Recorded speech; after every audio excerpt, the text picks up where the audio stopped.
Hello,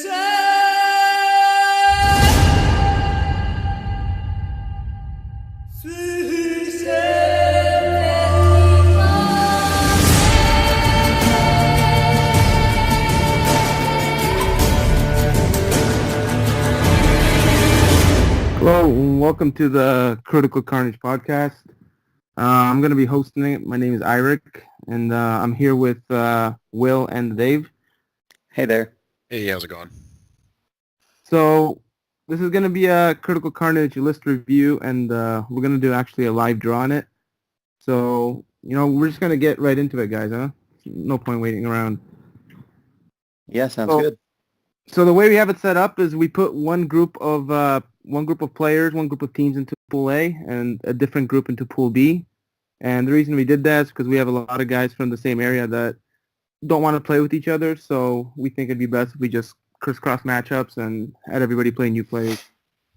So me and Will have a separate list, and Dave's just going to pull out random numbers, and we're just going to match them up, and we're just going to jump straight into the lists and what we think. So we can get started. All right, sounds good. Let's keep it simple, and we'll just start with number one. And number one versus who? From my list now. Say number 4 from your list. So from number 4 from my list is Last of the Brunnen G. Will? And number 1 from my list is Bob and Justin with their team Blaze It and Raise It. All right, so Blaze It and Raise It. Okay, so well, you guys, I'm not really a Chaos player, so one of you guys know Chaos, Warriors of the Dark Gods. You guys could run through it a little bit here. Yeah, it's a chosen lord on a Karkadon, so this is their baddest fighter, basically. Paired weapons, Touch of Greatness, Death Cheater. That's a good build because he ignores parry. He's Strength 6 all the time. He's got a 1-up armor, 4-up fortitude, so he's pretty tough. Resilience 6 with Mark of Sloth, so he's going to be hard to kill. Obsidian Rock gives his unit MR2. Dark Prelate, that's their new power. That gives them bounce spells like a Warrior Priest. Yeah, so it's just came out with the update yesterday, and the way it works is it's like a 60-point upgrade. It gives you 2 bounce spells, but they're augments, and they only work on your unit. So he gets the ability to give a 5-up Aegis to his unit, or Spectral Blades, so reroll wounds to his unit, which is pretty good. Yeah, and it looks like he's obviously in the Chosen Knights of Sloth. Wasteland Torch, so they've got flaming attacks in the first round, and they can destroy a terrain piece, either like a forest or something else. Turn it into a ruins. So what do you guys think? I'm looking at it right now, and I'm thinking, right, the first thing that jumps out to me is I'm thinking that's 1,500 points in one unit. That's a Death Star. That's, yeah. Oh wow, that's like just shy of 15, yeah.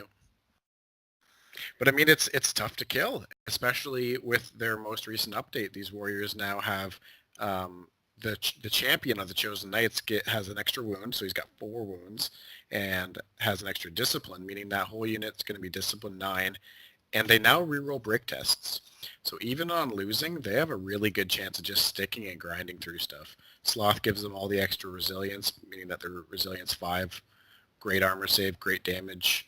I mean, they have to earn their points, because if they don't, that's a huge loss to the list, but it'd be hard to deal with.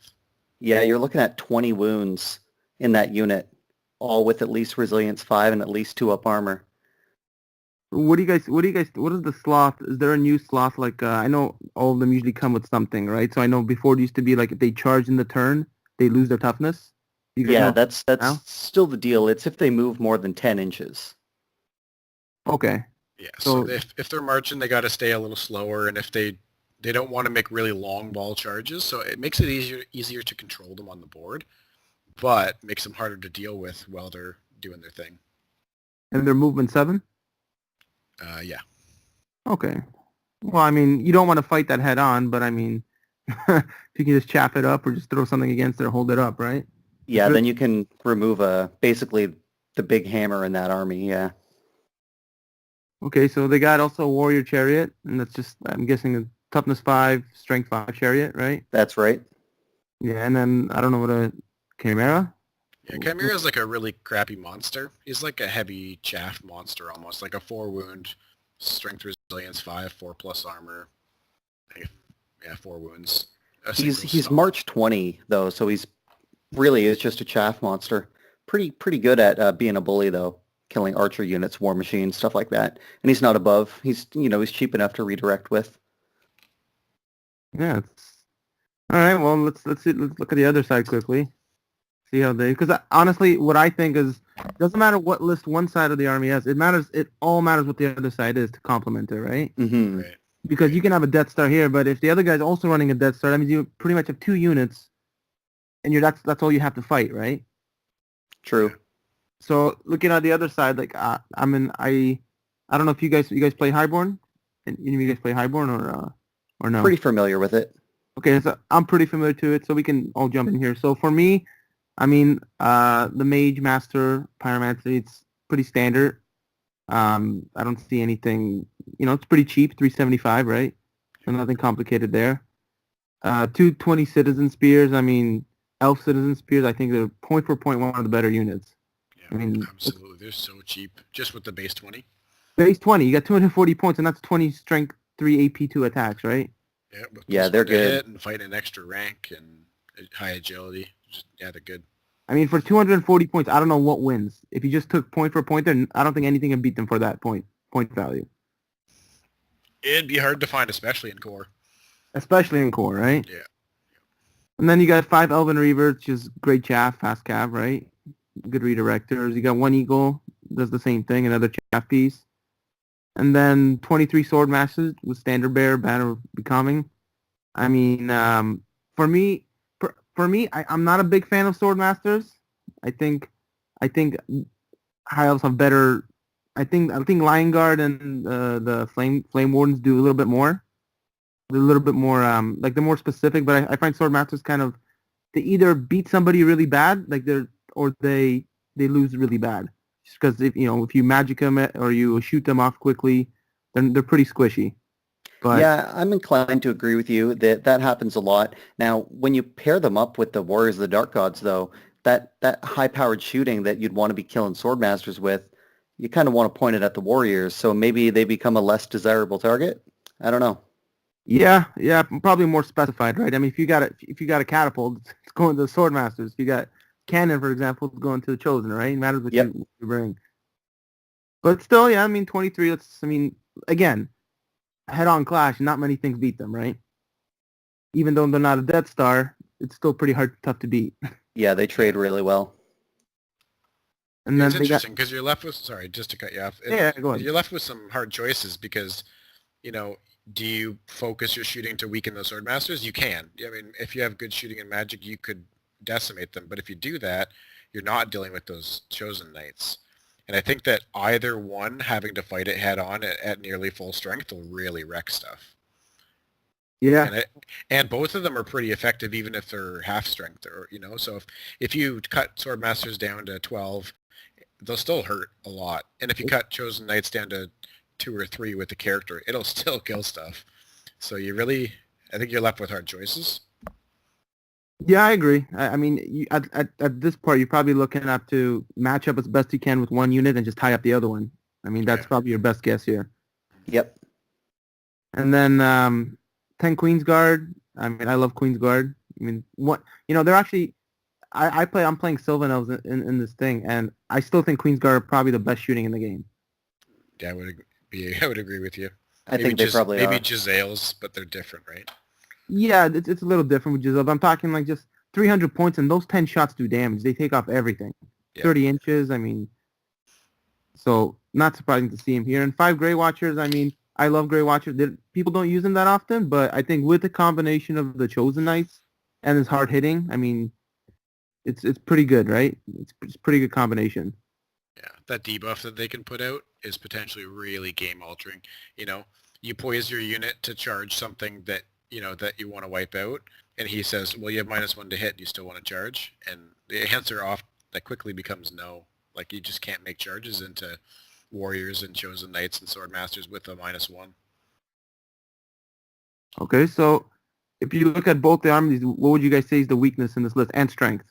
So start off with strength. What do you guys think is the strongest thing in this list?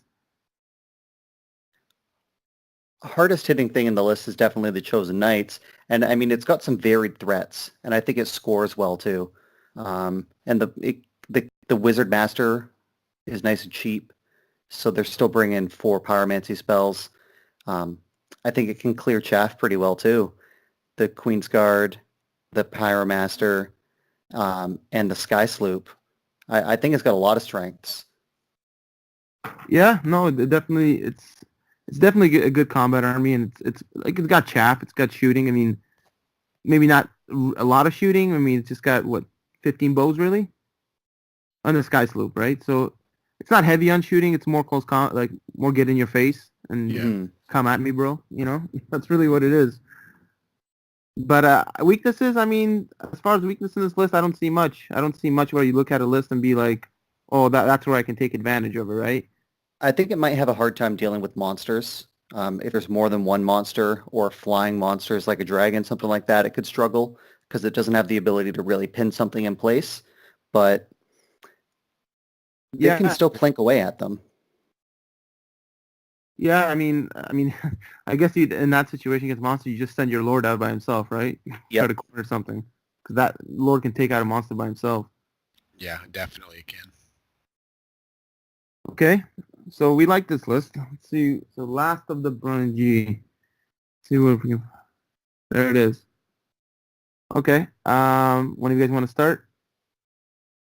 Start with what you guys know more, I guess, because I'm a UD player, so I could do UD if you guys know Empire of Sunstall. Yeah, I know Empire pretty well. Let's take a look here. It's really character heavy. Knight Commander, Witchfire Guard. Okay. That's what does the Witchfire do? That's gives it strength 5 or something? Or no, that's armor, right? I got no idea. Let's I'm actually take a going to pull it look up here. real quick. I know a lot of the common Empire items. I don't see that one in the list. Yeah, I know Death Warrant's the one that gives the unit battle focus, right? When he hits you. Yep, Yeah, I know that's most right. of their armor options, but that one's not sticking out to me. So let's quickly jump in items. Witchfire Guard. It's a armor, a shield enchant. You get 4+ Aegis against magic attacks when using the shield. So. Okay, so he's basically So he's got a 1-up armor and a 4-up Aegis against magic. Yep. Other than that, Knight Commander comes with what, a lance? Yeah, you know he does not even come with a lance. He has just hand weapon. I'm just gonna run through the list here, guys. Well, you guys keep talking about the rest of the list, but BSB on a horse as well. Obsidian Rock, so he looks like he's building a Death Star. yeah, Prelate on a horse with the Death Warrant. Yep. Gives the hatred as well and the bounce spells. So. Yep. So it looks like that's all going in the 12 Electoral Cavalry. Yep, that'll do it. Banner of Speed, so they're going to be fast with. I think that the Electoral Cavalry are speed 8. Is that correct? They're 7 base, so they go to 8. Up to 8 with the banner, yeah. 2 units of chaff with the riders. They've got heavy armor and brace of pistols as well, and a steam tank. So the Empire list is small. Yeah, 1,000 points with 3 of characters. yeah. No, go ahead. I was going to say that 1 unit, with 3 characters, 2 units of fast cab, a stank, and then the auxiliaries. So it is quite small. It's a Death Star again. You got 3 heroes, and so you got another Death Star, probably worth the same amount of points as the other one, right? You're looking about the same thing. 1,500. Yeah. If they're all in the same unit, that's like just over 17. Yeah, you're right. It has to be the same unit. I mean, I doubt they're going to be. Yeah, I don't know where else you put horse guys. Maybe in the riders you could, but I guess not very good. So I'm just looking at, because I'm seeing that Knight Commander's 405 points. I don't know why he's that. Okay, so this is my fault on the list here. I'll just say this. The Knight Commander's actually got Light of the Sunstall and Potion of Swiftness too. I guess he just cut it out. Oh, he's got Light of the Sonistol. Okay. That explains the 400 points. Yeah, Okay. I'm like, something's missing, and that's what I'm looking at the list right now. That's what it cut off. So he's got the Potion of Speed and Light of Sandstorm, meaning at Agility 6, so he's going to be Agility 9 when you charge him. He always goes first if he wants to. So that makes a bit of a difference. I mean, Yep. basically, if you think about any monster or any, even if you look at what he's going to play, the Chosen Knights, anything he charges, he goes first. He rolls 3s and he takes them off, right? Pretty much. Yeah, I mean, like that, it hits so hard. Yeah. Yeah. I mean, and they all get battle focus, right? I'm not sure. Does the Death Warrant give it to the heroes, or is it rank and file only? It gives it to everyone who strikes after him. So if the Knight Commander drinks his potion and goes first, then he won't get the Death Warrant. Yeah. And the Captain won't get it either because he's a higher agility than the Prelate is. So I think it's only 4, and the Knight Commander's already 6 base, and the Marshal's 5 base. So both other characters won't get it because they'll always go before him. Well, that's the whole unit. If you get charged by this unit, I mean, I don't know what can hold up. Oh yeah, they've got 13 strength 6 attacks with hatred and battle focus. It's like fighting a Minotaur unit. Yeah. All So right. just as I just read up on Death Warrant, it doesn't work on the characters anyways. So even if they went first, it said it only gives it to models with parent unit or support unit. Oh, okay. Yeah, it doesn't matter. But yeah, so all the night attacks will get it though. Okay, so you're looking at another Death Star here. Yep, let's look at the Undying Dynasties. Which I know nothing about, so go for it. Yeah, so I know when you played against me, Dave, in the tournament, you're like, I don't know what anything does. I was just gonna say, I know I got wrecked by them when you fought me. Well, it was funny that battle. I remember we were talking through it, and you're like to me, I don't know what to do, and I'm like to you, hey, I don't even know what you should do. Yeah. And I think that game I charged you with like 5 units, and I think all of them needed like an 11 or 12 to hit you. Yeah. I think you got like 2 or 3 of them. No, well, I think what happened was I off the hill on my Reapers came at you, and I needed a 12. I missed it, and I got it on the reroll. Yeah, that's right. Yeah, and I think I flanked you with some Ushaptis, but yeah, no, I remember that battle, and you were telling me, man, I don't know what anything does here. Well, time to learn. Well, UD. If you look at, I was listening to some other podcasts and stuff, and a lot of UD guys, people complain about UD now. Say it's pretty high in the power rankings. That it's actually too good. But I don't know. Yeah, I read that on the forums, but who knows? Yeah, I mean, you talk about any high F players, they all complain. All right. So okay, the Cascade of Fatep. That's pretty much, it shoots a bounce spell at 36 inches, and you take a leadership test, and if you fail it, that's how much wounds you take, and you think you roll an extra die to it. So it's pretty good. It's a level 6 bounce spell, and it basically makes you waste the spell dice because you never really want to let that go. It's AP 10 too, right? So it's pretty much you have to chuck 2-3 dice every turn at it. So, and then you got the Death Cult, Hierarch, and Army General, Divination, Wizard Adept, Sandstorm Cloak, and the Desiccation Scroll. It basically, I imagine he's probably going to be running the, forget what the name of the spell is. The one that shoots a D6 that you take automatic wounds. Yeah. Oh, that's I forgot the name. Yeah. Fate's Judgment or something like that. Fate's Judgment. Yeah, so I'm guessing what the thing is too is he casts a bounce on the casket, you chuck 2 dice, and then he casts Fate's Judgment, and it gets hard to stop, right? So it takes out monsters pretty good. Yeah. That's what I'm just thinking. The combination there. And then he's got another Death Cult, Hierarch with Cosmology, Light Armor, Wizard Adept, and Book of Arcane Mastery, which is one of the better items, I think. It's pretty standard for an adept. Very strong, yeah. So good magic. I mean, he's got a lot of options. You got Divination and Cosmology, so you got a lot of buffs and a lot of great magic missiles. So solid magic, and they need the magic since the Empire went all Death Star in close combat. Yeah, the Empire's got no magic except the bounce spells. Except the bounce spells, yeah. Yeah, I guess the Prelate has his bounce spells. Plus, you have, is it 4 spells between those 2 casters and the casket? Yeah, so you're looking at 5 spells there, yeah. Yeah, that's good. Magic, yeah, great magic, and then you got the 6 chariots, 6 chariots in the legionnaires. Yeah, Legion Charioteers, Musician Standard Bearer, Stalker Standard. So that's good. I mean, if you guys play against Scale of the Chariots, they're really strong on the charge. And Yeah. one rule that people definitely get misinformed on is the way they work is since every model part gets maximum 3 attacks when they're large, the Charioteers get actually 4 attacks from the rear at strength 5 when they charge. So Because each model part gets it. Each model part gets it, right? Yeah. So I constantly have that argument whenever I play with people, and I say, "Oh, I got this many attacks with them." They're like, "How?" You know, then you have to explain the whole model part rule that each guy's got 2 strength, 2 attacks each, and anyway, but that's a strong unit. They're very, very strong on the charge. And then you got Shafty Archers, 8 of them. They're good. I mean, I think nowadays I see it all the time in UD lists. Usually people run the 8 Archers, and with the magic buffs, they get them real to hit. That's pretty strong. Pretty good shooting. Yeah, I see that unit a lot too. Yeah, I mean, they're actually cheaper than the regular Shafties.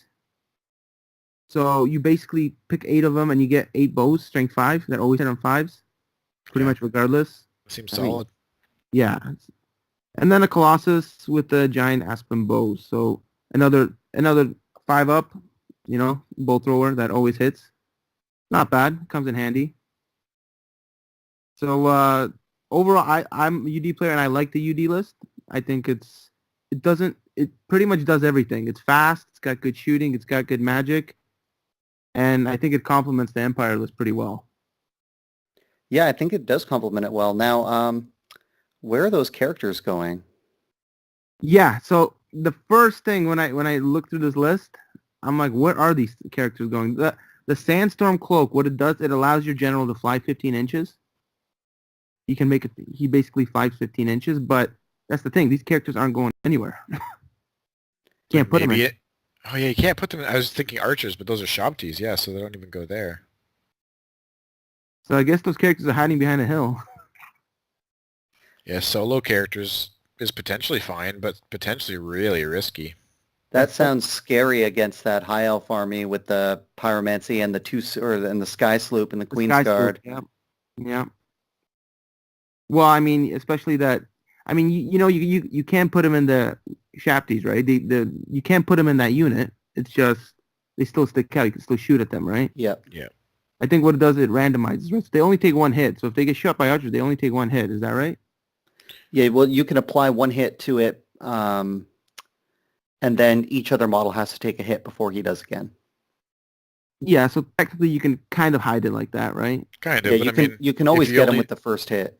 Yeah, so I mean, if you hit with a catapult, you make the one hit on him, the strong one, or a cannon can pick him, right? But against mass shooting, it's not so bad. No, it's not. It's not at all. But yeah. So overall, I mean, I like this list a lot. This is the first list that they sent, and I looked at it, I'm like, oh man, if everybody starts sending lists like this, and it's going to be a tough fight. Yeah. They have Channel 4 as well between the two, so that's actually quite nice. Channel 4, yeah. Yeah, they'll have a good magic phase. Now, they are looking at really only that knight unit is dangerous, the 6 chariots is dangerous, but nothing else wants to engage, right? Well, the Shafty Archers actually fight pretty well. I guess they're still monstrous infantry, aren't they? Yeah, I mean, you're looking at 24 strength 5 attacks there with AP2, so it's not bad. You know what? I think it's offensive, defensive. I guess I didn't realize they were still strength 5. Yeah, they're still strength 5, and still got a 4-up save. So they're not. Yeah, so they can get in there too. Okay. Maybe not against the. I mean, if we go back to the other list, I mean, they could fight the Warriors comfortably because they'll be going first, right? I mean, I don't think they can take the Sword Masters, and I don't think they can take the Chosen Knights, obviously, the Death Star. Yeah, if you shoot down a few of those warriors, they could go in and fight them, for sure. Well, I think because they strike first, no matter what, I think that's the advantage, right? Because they're going to take off a few of them, And then even if even kills in the first round, the next round they go first again, right? Yeah, you'll kill like 6 or 7 right before they even attack, so that's pretty good. Yeah, so that's they could fight them, and I don't think they can fight Swordmasters. I think, well, I don't know. I don't know the math hammer on it, but I think they can. If they had to, they would fight the Swordmasters, and I think they would do all right. Yeah. Yeah, they have 4+ armor, so they still get a bit of a save. Their Resilience 4 actually helps negate some damage. And any stomps versus elves is always auto kills almost, right? So you got Yep. four strength 5 stomps. I mean, that's almost 4 kills guaranteed. And against an elf, all you need is strength 5, AP2. You just 2s and ignore their saves, so you'll put a lot of hurt on them. Okay. So what do we like? Who do we like in this battle? Who do we like in this game? Well, I think that the High Elves and Chaos are going to have a hard time beating a Steam Tank. Because I was just thinking that, yeah. Yeah. Now, I don't think they're going to have trouble dealing with the Knight Death Star. I don't think they're going to have trouble dealing with the Chariots or the Shabti. And I think that the characters are really vulnerable. So I think there's a good chance that they can win this game based on like a positional game with chaff and movement. But there's always that chance that Steam Tank just rams in the wrong spot, moves too far with its random movement, holds something in place, and then the board will fall apart. Yeah. I mean, it's gonna be a game of chess with 2 Death Stars, right? Yeah, definitely. I mean, I think even if the Electro Cavalry charges in, the Chaos Knights still aren't in terrible shape, right? No. What do they do? A bunch of strength 6, so... What's their agility? What's the Chaos Knights Chosen agility? Knights, so they should be 5, I believe. Yeah, they are. So they go at the same time. No, they actually go before. I think the Knights are only 3. Oh, because he has the knightly orders on them, which gives them the +1 strength, agility. Oh, it does give them AP. agility. Yeah, Okay, I believe so. So that's what I'm saying, right? They hit at the same time. So even when you get it, if you get the right charge off, you still. No, it's not agility. They're just 3. Shit. Yeah. So Yeah. Either way, I mean, even if they charge, they still go second. So. Yeah. And the Chosen Knights don't gain anything from the charge. They go first, no matter what. I guess the +1 to combat res is the only thing they gain. So. Yeah. So I don't. It is going to be hard. It is going to be hard to take off the Knights in this list. I don't see anything that can really fight it well. I've got to say that the Highborn Elves, the amount of stuff they have, I think they chaff a little bit better too. So they could deal with the Death Star a little better with the Eagle and the 1 fast cab. You got a Chimera to throw in the way if you need to. The Grey Watchers can be good chaff if needed. Because that's the other thing. If you stare off 2 Death Stars at each other and then you Grey Watchers the Knights, they can't charge in at all. Yeah, I'm thinking the key to this game will probably be the Steam Tank. What the Steam Tank can do, right? Yeah. I think so too. I'm leaning towards the Chaos and High Elves having a favored match. I think that less can go wrong for them. I think more can go wrong for the Empire and Undying Dynasties here. If a character gets killed because they got nowhere safe to hide, if the Steam Tank doesn't get very far with its random movement, I think things can go wrong. I think less can go wrong for the Chaos and the High Elves. Yeah, I agree. I would probably lead more towards the blaze it and raise it. I think you're right. There's not enough things there's more things that can go wrong for the Undying Dynasty list, and than the blaze it and raise it. Okay, cool. So we're all 3 of us leading to blaze it and raise it, right? Yeah, I would agree. Okay, so that's number 1. I gotta write this down because then after we're done this, I'll be like, okay, who's saying who again? Right. Okay, blaze and raise it. So their number. Okay, Dave, pick another number. 2 versus 2. Number 2 for me is my own list. Me and Ian versus as the branch managers. I got I got the list we were talking about before, Dumb and Dumber. Uh-oh. Let's start on this list. So this is like I was telling you guys before. This is a funny list. I mean, the first thing I saw was 4 giants. It's pretty funny, especially with the name Dumb and Dumber. Okay, so you guys know Ogre Cons? A little bit. A little bit? Okay, let's give it a go here.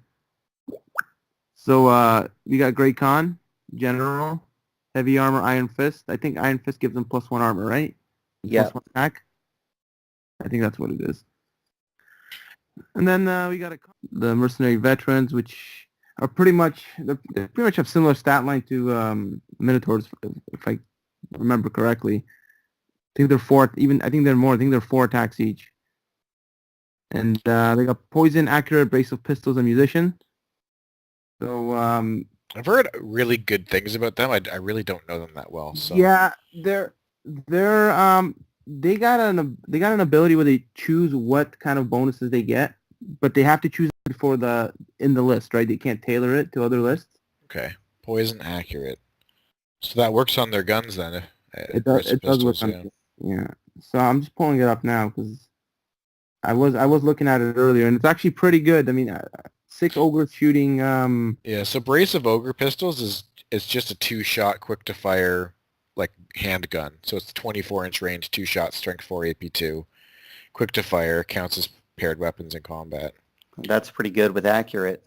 Yeah. So they fire. I mean, they can fire on 2 ranks. So yeah, they can just fire their 12 shots with Poison, Accurate, and quick to fire, and they're aim 4+. So they just hit on 4+, unless you have anything like a cover or something. That's pretty strong. 12 shots, poison, hit on 4+. Yeah, I mean the fact that they're poison too, right? Yeah. That seems really good. Yeah, that's a scary unit. It's a scary. Yeah, they got combat. They're still heavy armor. They have strength 5 base, 4 attacks. You're good. Yeah, no, it's definitely and you know I'm looking at their other options. They have devastating charge, +1 strength, +1 AP. They got a lethal strike, swift stride, vanguard. So they're very versatile. You can really tailor them. And then 2 slave giants. So I mean that's pretty much that list is pretty much just get in your face as quick as possible, right? Yep. And then the orcs and goblins is pretty much the same. I'll run through it quickly. You got another common goblin chief, another common goblin chief. So they're 2 chaps. They're on wolves. And then a fair orc shaman with wizard adept, shamanism, war crime, potion of strength. So I'm guessing he's gonna probably run just 2 buffs. I mean that's really all you can do, right? When you're running with shamanism adept. Yeah. Yep. Yeah. You know, I'm just knowing because I play against orcs and goblins a lot. They're probably gonna run the +1 strength, +1 toughness, and they're gonna run their hereditary spell, which is reroll to hit and to wound. Or Yeah. Hit. Right? Yeah, that seems hit. likely. Those are really good options. They're great options. So that's what they're gonna run there, and I mean that's really their only magic, right? So and you can't buff the other person's thing, so it looks like just the ferals. That's the only thing that's gonna get buffed. Yeah. It's pretty low magic, but I mean, if you get one off, either one of those is really bad. You know, for the opponent, I mean.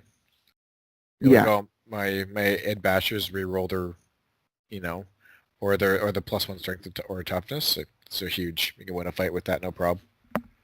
Yeah, and that Ed Basher unit's really strong. They're all strength 4, strength 5 in the first round with their Born to Fight, spears.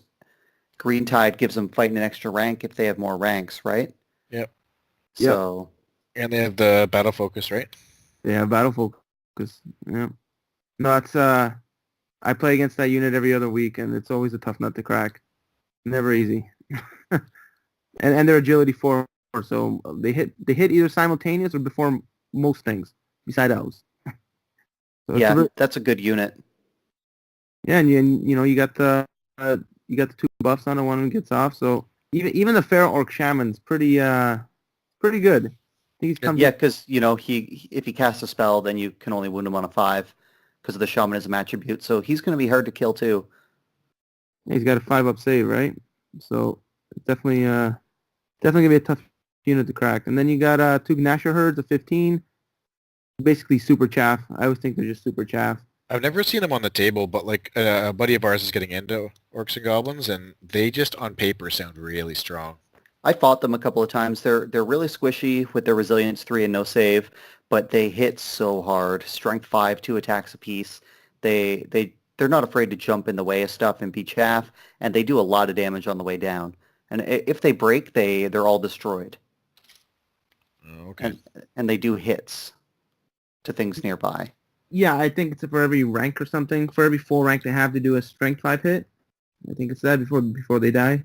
Yeah, something along those lines. I know I've in the past I play my Dread Elves against Orc and Goblins a couple times. I fought Nashers. I try and fight them with the Corsairs because I'll get to go first and generally shoot them once or twice. But I trade bodies and that's never good. No, that's what they're there for to do, right? They're basically just all offense. I mean, Yeah.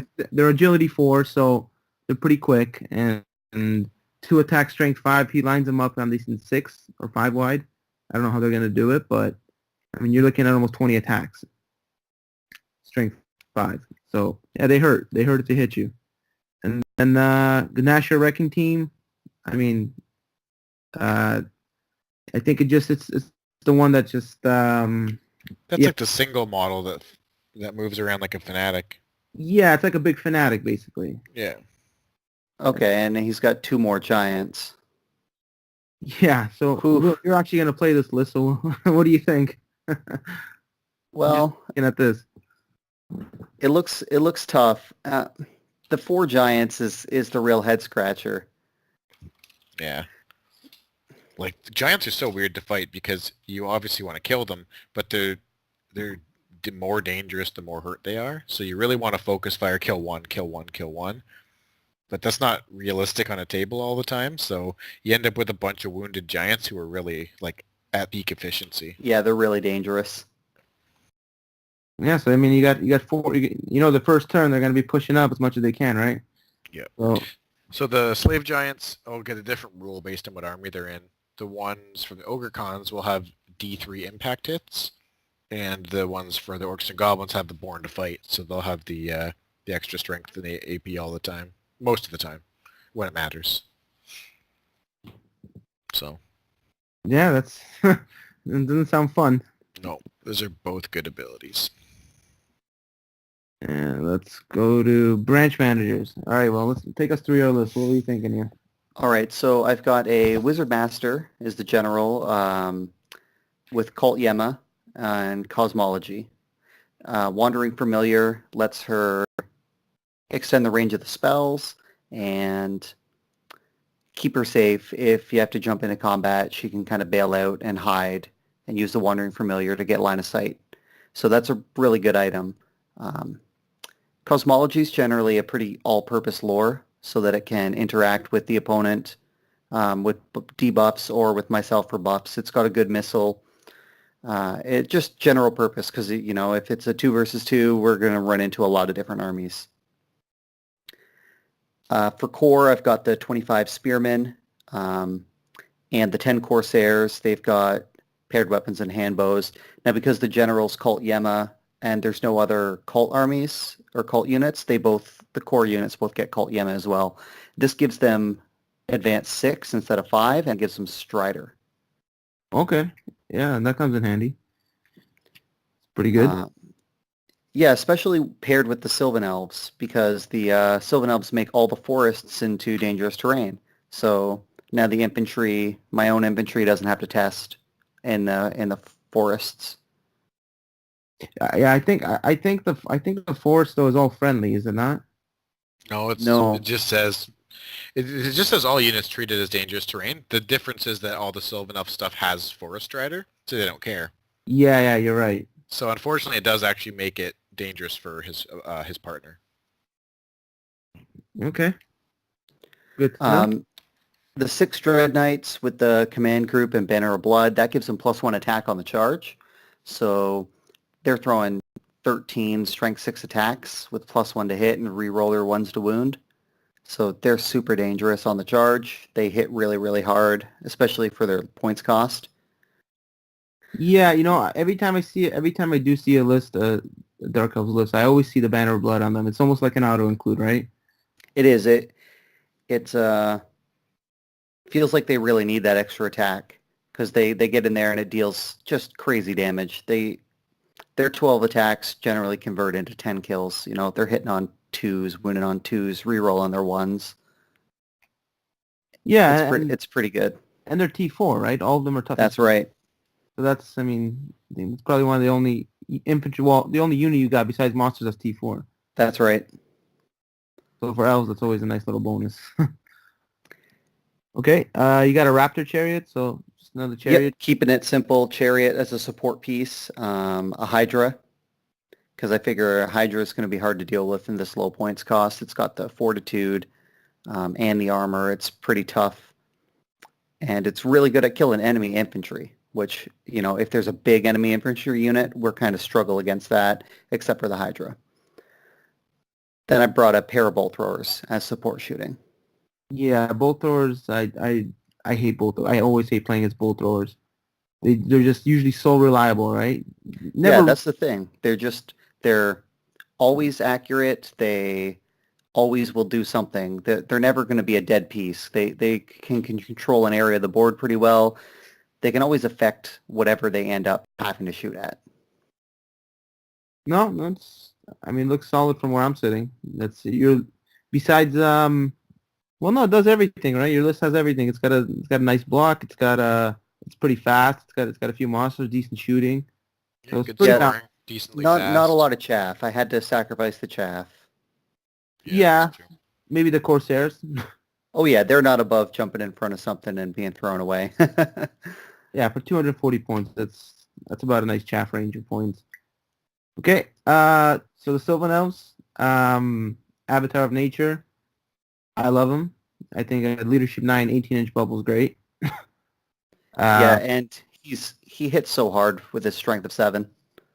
Yeah, he hits hard. I notice whenever I play with him, it can be tricky since he's a character. You can get tied up a long time with him. True. You know, they challenge you out, and then that's already a turn, and then they're steadfast, and then, you know, matters what they do. Then I'm just saying that he could be held up pretty easily. So it can be tricky playing with him sometimes because of that. But yeah, he has all those same downsides as any of the dragon characters or greater demons or any of those things have always had. So they do have their limitations because of that. Yeah, I mean, he's great against infantry, and I mean, I think he stomps at strength 7. So yeah, so he stomps everything. He's a great for 630 points. I think he's great. Thicket Shepherd, which is going to go into the Thicket Beasts with the BSB. I mean, pretty standard. I always say it's probably one of the best point-for-point combinations there is. I mean, it's what, 800 points, and that thing never breaks. It's almost unbreakable. Yeah, stubborn, rerollable bind. That's pretty damn good. A lot of wounds. Are they supernal or do they just have like regular leadership? No, they're regular. Okay. Yeah, I mean, you're looking at 4-up save and 5-up Aegis, right? So they're really tough to beat. Toughness 55.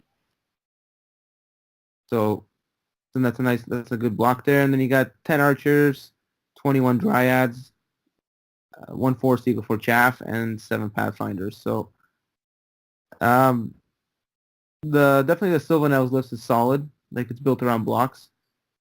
Just kind of move forward, and you know, you can pretty much take.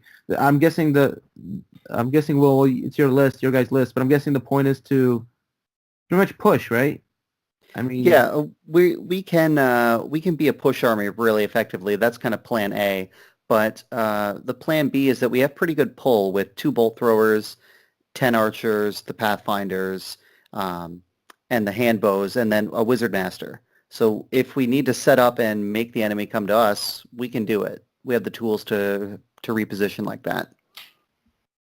Yeah. Yeah, it's definitely maybe my only criticism, if I had one, was maybe it's a little slow. If that was my only criticism, I know it's not a slow list. Like, it's definitely not like a block of dwarves, but you know, the Thicket Beasts with the champion. I mean, they move 10. The Dryads move 10, so they pretty much move like elves, right? Yep. But I mean, you can. I'm not criticizing the list. It's mostly infantry. You're right. You know, it's mostly infantry. There's not a lot of fast cav. There's not a lot of swift stride. It's your fast elements are like Knight's Chariot, Hydra, and the Eagle. That's about it. Yep. And Hydra's not even super. Does he have Swift Stride? He does. He's a beast. Okay, so he's kind of fast. Yeah, I mean, and the Eagle's just for chaff. So, I mean, yeah, you even said it yourself. Maybe the only thing lacking in this list is a bit of chaff. Maybe that's the only thing. But aside from that, it looks pretty solid. I mean, tough to. It's going to be, especially the Sylvanels, it's going to be tough to break them. Tough to get through that. Okay, so let's see what your. Oh, we already did the Dumb and Dumber. All right, so what do you think, Will? How do you think you'll do? Well, the list looks tough. I'm not afraid of fighting any of the ogres or the ferals. The thing is going to be how we are able to handle the giants, and if those Gnasher herds get in the way too much, because our combat units, I think, can just straight up fight their combat units. I'm not afraid of that, and I think the Hydra can get into the ferals and pretty much just eat them all. That's what he's going to do. That's what he's good at, eating orcs and goblins. What agility is the Hydra? He's only agility 2. Okay, so yeah, agility 2. So I maybe not the Ed Bashers, because I mean they might kill it first round, right? If you charge him. I don't think they're likely to kill it. They'll throw a lot of attacks, but he's still resilience 5, and he's still going to have fortitude, and they've got to get 5 wounds. Yeah, so you're looking. I think it's 50 milliliter, right? Your base. Yep. So he's gonna get 4 models in there, right? So, oh no, he's gonna get 3 models because they're 25.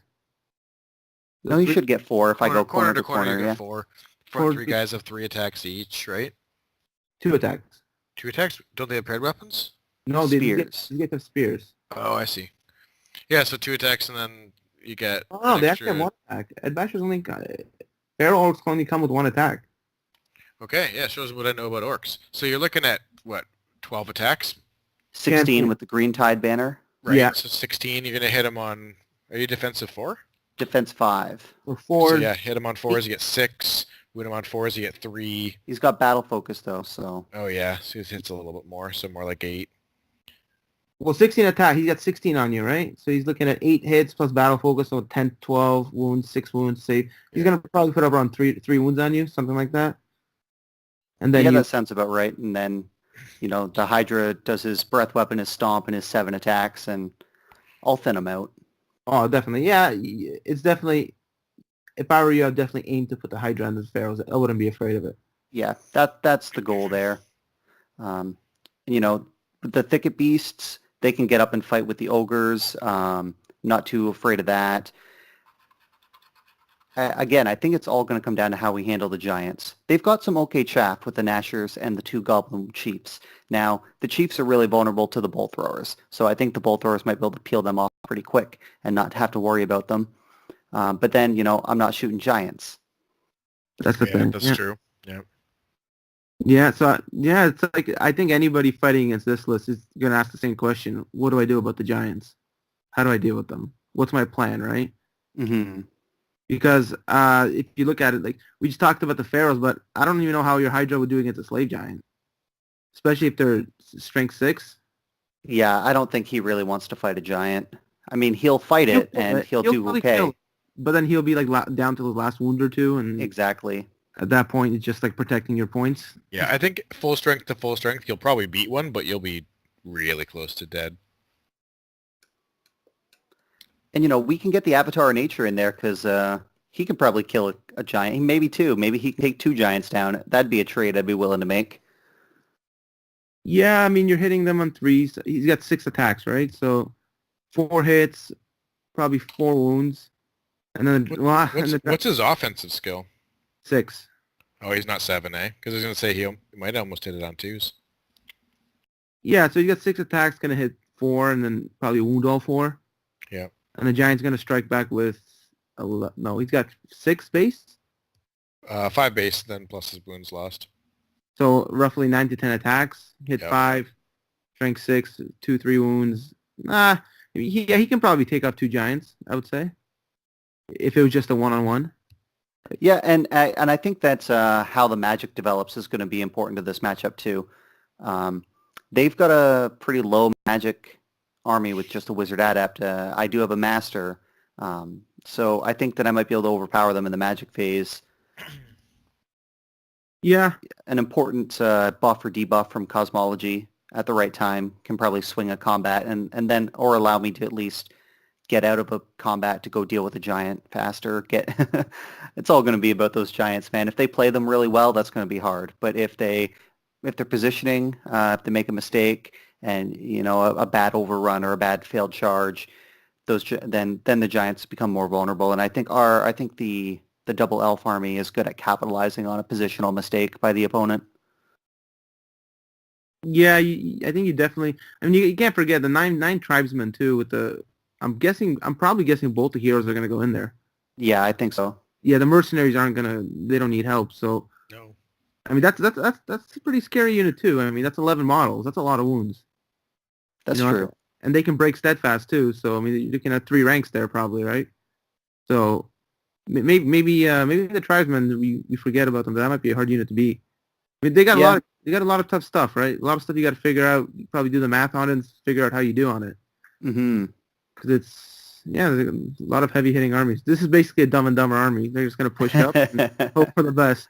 Well, you should have played your breath and brought the Duke. Yeah, I was really considering playing KOE and bringing the Duke multiple of the- wounds Duke. Yeah. This would have been the glory matchup because he could just eat those giants all day. And the ogres. Yeah, that's funny. Okay. You know what? I'm gonna go against you. I'm gonna say Dumb and Dumber thumbs it up and Giants run rampage. I think it's going to be hard, but I got to vote for myself here, right? God, the tiebreaker. I think all things considered, you have very similar qualities to the armies. You have a lot stronger shooting. He has a lot stronger chaff and probably stronger blocks. I think the thing that tips it in your favor for me is the magic, because you actually have a meaningful magic phase, and he has just pretty much a minimal magic phase. So I think I'll vote for the branch managers. All right. So branch managers. But I'm afraid to vote against those giants, man. That's scary. Well, that's the thing, right? How do you vote against 4 giants? Okay, good. So, Dave, number 3. Pick some numbers. We'll do 3 and from Will's list, 1 from yours. 1 from one is me rolling Vandals D. And number 3 is Shane and Brendan. Cool. Shane and Brendan. All right, so let's go on my list first. So this is actually I'm playing with my brother for the first time. I can never play with my brother or anything. Do you guys have siblings, brothers? You guys understand that? I understand. Yeah, so this is an anomaly for us to be playing together. We'll probably end up screaming at each other more than actually playing, but... All right, I'll start on my list of Sylvanos to the right. I got a Chieftain, Elven Horse, Light Armor, Curse of the Black Stag, Hero's Heart, Sylvan Blades, and Wild Hunter. He is pretty much a glass cannon. So if you guys don't know what that does, he comes with, on the charge, he comes with 8 strength, 6 attacks with battle focus. And is it still up? Can you guys still see it? Yeah, and he basically comes with 8 strength, 6 attacks, battle focused, and lightning reflexes. He's probably hitting on 2s, right? With offensive 7. Who's this guy? Is this the Chieftain? This is the Chieftain. He is a glass cannon, but how's he strength 6? Hero's Heart makes him strength 5, right? Yeah, and the Curse of the Black Stag gives him +1 strength on the charge and +1 attack. But that wouldn't apply to him because his Hero's Heart says always strikes at strength 5, so it can't be modified. You can't bring it up or down. That's one of the benefits of Hero's Heart is it can't be debuffed. I think I think they changed the Hero's Heart, did they not? I don't know. I that's my understanding of it because it has the always word, and in the order of modifiers, you set it, then you add and subtract, and then your final stage is always and never. So it says he always strikes at strength 5 and AP 3, so those numbers can't change. You could be right. Yeah. I mean, either way, that's still a crap ton of strength 5. AP 3 is huge. Yeah, so either way, I mean, the black, that might be my fault, I'm going to miss that. But so he does come with 8 strength 5 attacks, and he is battle focused, right? And he's hitting on 2s. Yep. So With battle focus? Oh yeah, he's going to hit with everything. So he hits pretty damn hard. And then He's gonna go. Well, I'll get there later. So Dryad Ancient, Army General, Toxic Spores, which gives them it's gonna give the Dryads lethal strike, and he's a Wizard Adept, Divination. So idea there is just buff spells, either reroll to hit or distracting, or probably that two combination. Matters whatever we face, and then 5 Heath Hunters, which are one of my favorite units. Just fast cav, good chaff, and they're pretty good shooting. If they come 15 inches away from you, it's 5 strength 4 attacks, 5 shots strength 4, AP1. So they're pretty annoying. 3 Kestrel Knights. Basically, they're just flying cavalry. They're pretty good. They vanguard. They vanguard. And the seven wild hunters, huntsmen. So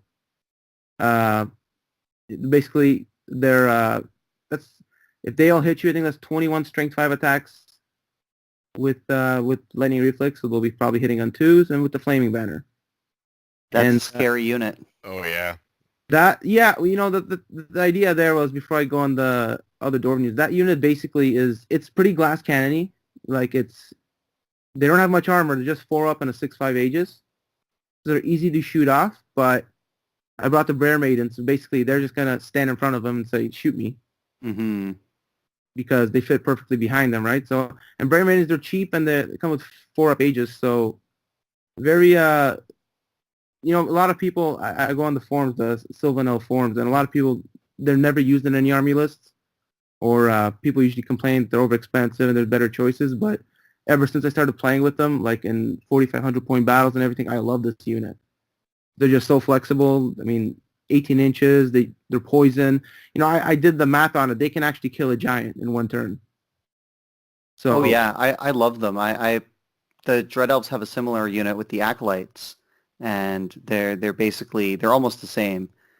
I love that unit. The 4 up Aegis, the 2 strength 4 attacks, poisoned. They're awesome. Yeah, and they shoot 12 inches too, right? The Maidens. Yeah, your guys have guns. That's right.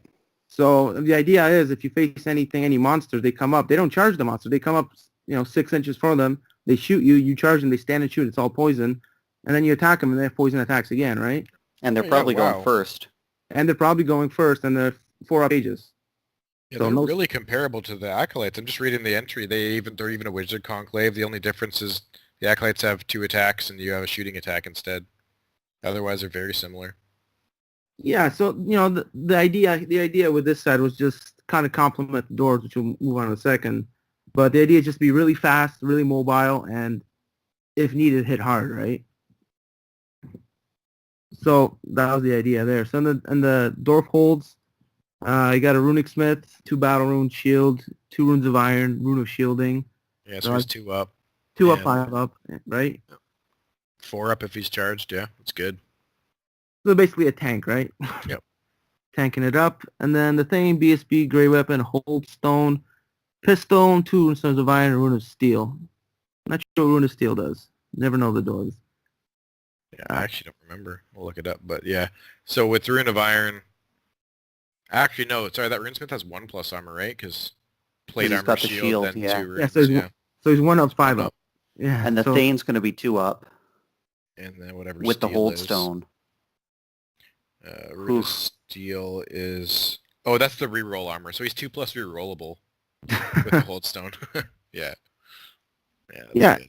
And then you got 32 Clan Warriors, full command, spear, throwing weapons, Rune of Standard Dismay. So I think that's the -2 on the charge. You get -2 advance on the charge.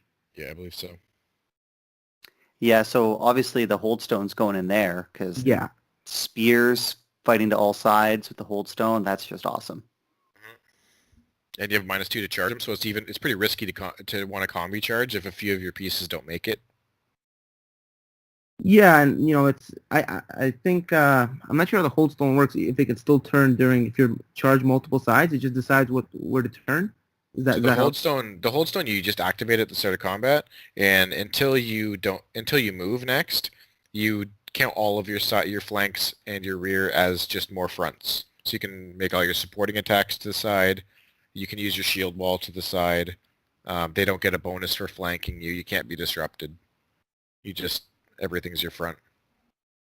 Yeah, so really good. Yeah.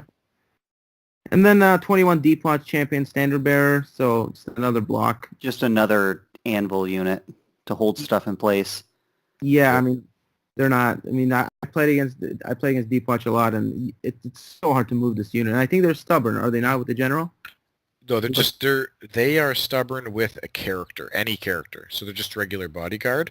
So I don't know which character would want to go in there. Maybe the BSB goes there, and the Runesmith goes. No, I think I think the Holdstone wants to be in the spears. It's going to be the Runesmith with the Deep Watch. Right. Yeah, the Runesmith gives them +1 AP too, right? So yeah. An AP too. So I mean, that's true. So 2 blocks there. You got the Vengeance Seeker just to run around, do some seeking, and good chaff. Yeah, two steam copters, and the flame cannon. I mean, cannon with the flaming shot. So cool.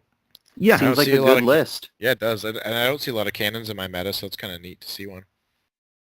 Yeah, it's funny. It's funny when whenever you go to play with different people, you see what people kind of use in their metas. Because whenever you guys play within your group, it's similar lists all the time, right? Similar things.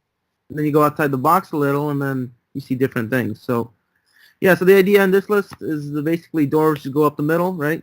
2 big blocks go up the middle, and all the elves just fly around on the sides and help out with chaffing and just to be fast, right?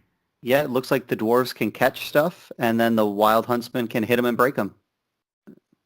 Yeah, I mean, even the dryads. The dryads actually, they're surprisingly good. Like if you think about with the toxic spores giving them lethal strike, they can they against most things they usually go first because they're agility 5, even if they're charged or simultaneous. And they got a lot of attacks. They got a lot of attacks, and I don't know how I would put them. Probably in a line formation. So, if any unit of cavalry decides to charge them, you go in first with lethal strikes. It's pretty good, right? Oh yeah, it's good. So they're strength 4 too. They're strength 4. I mean, and with the divination, the whole thing I thought of was, I mean, like I said, same little problem. I know the magic's kind of weak in this list because I mean the runesmith does have 2 battle runes for 2 arguments, but it's all about to buff the units, right? Because this army doesn't. Besides, it's just going to go up, and the fast movements are just going to try to counter things and zone things well until the main blocks can get there. Yeah, and it looks like your Heath Hunters and your Kestrel Knights can take out the back line if they have, war machines and stuff like that. Yeah, and Bear Maidens are just there to hide the Huntsman if there's a lot of shooting, right? Mm-hmm. They're just to be the block. Does that chieftain of yours, does he generally go with the wild huntsman, or does he go off on his own like a cowboy? No, he has to go on the wild zone. The only thing he's got is in 6-up save. He just got. Okay, so he doesn't want to be on his own. All right. Yeah, that unit.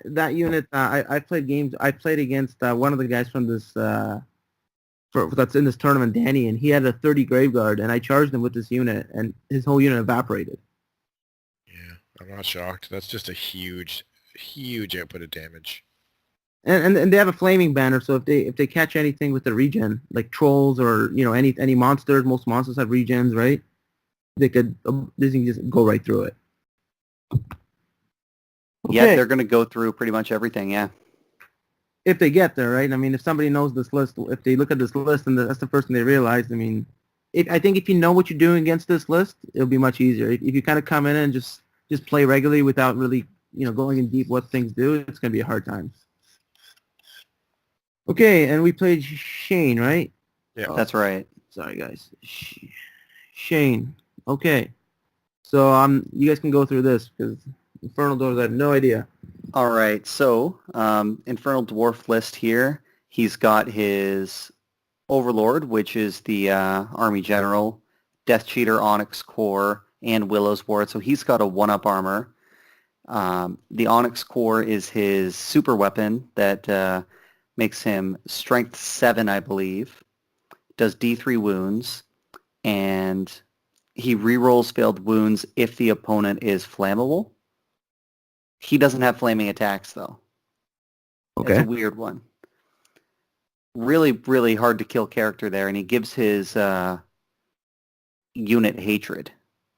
Yeah, we'll get there, but I'm assuming he's going to go into the Immortals. Pretty much guaranteed here. Wizard Master of Pyromancy is the Prophet. Talisman of the Void is an extra channel, and he's got a shield. So he's going to be a 3-up armor and channel. And Resilience 5, I think. He's pretty... So he's like reasonably tough on his own. Yeah. Yeah, he's not easy to kill.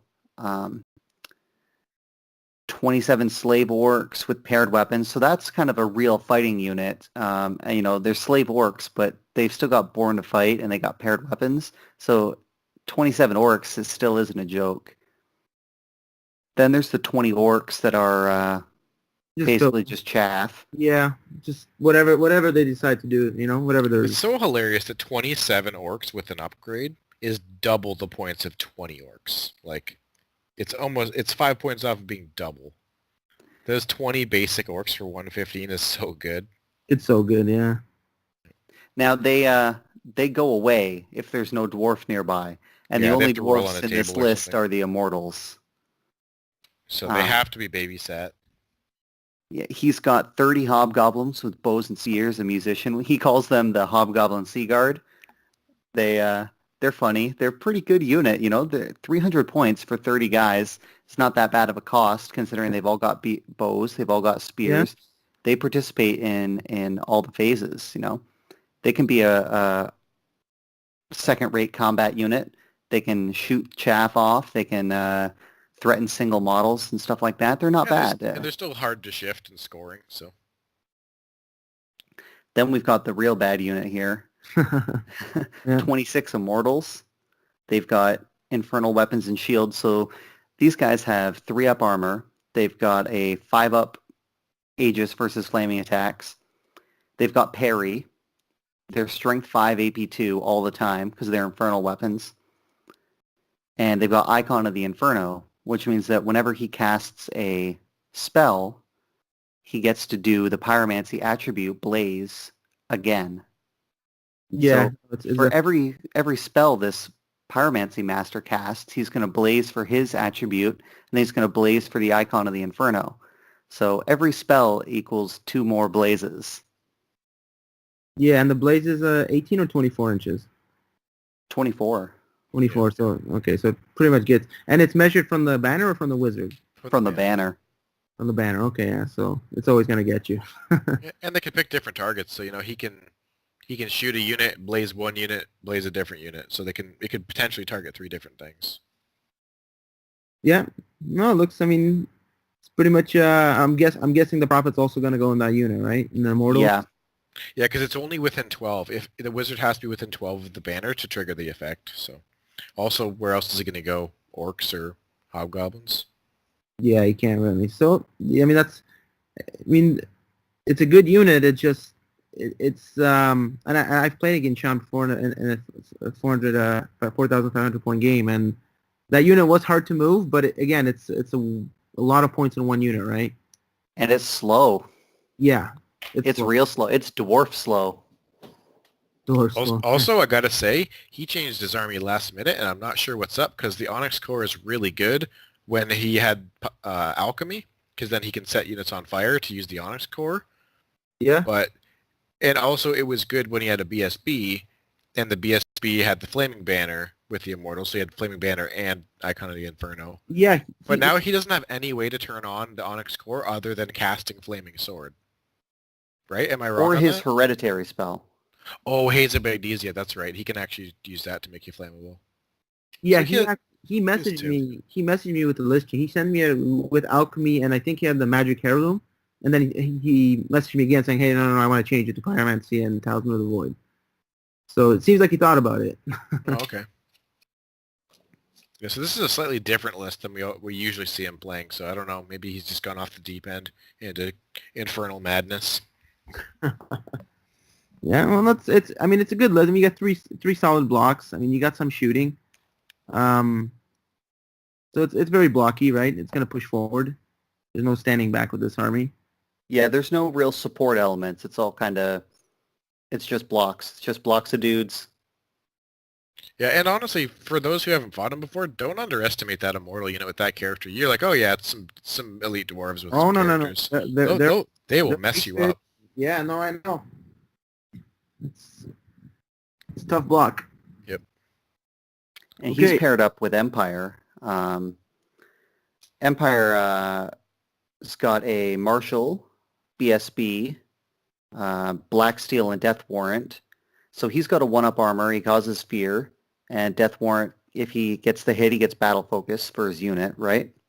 Yep. Prelate is the general.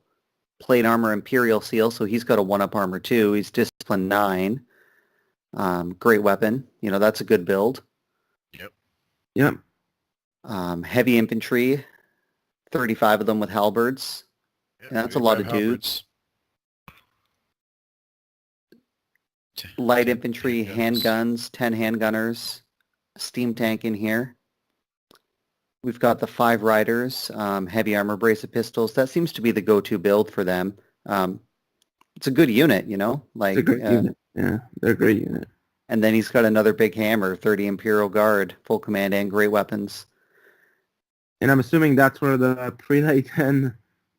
well, I would assume so. You get the most value out of the Death Warrant and the Hatred if they go there. yeah. I mean, they could go in heavy infantry and just let the Imperial Guard just be great weapons off to the side. The Imperial Guard are bodyguards too, if I'm not mistaken. Oh, that's right. Yeah, because you want to enable the stubborn, so you want to get your characters in there.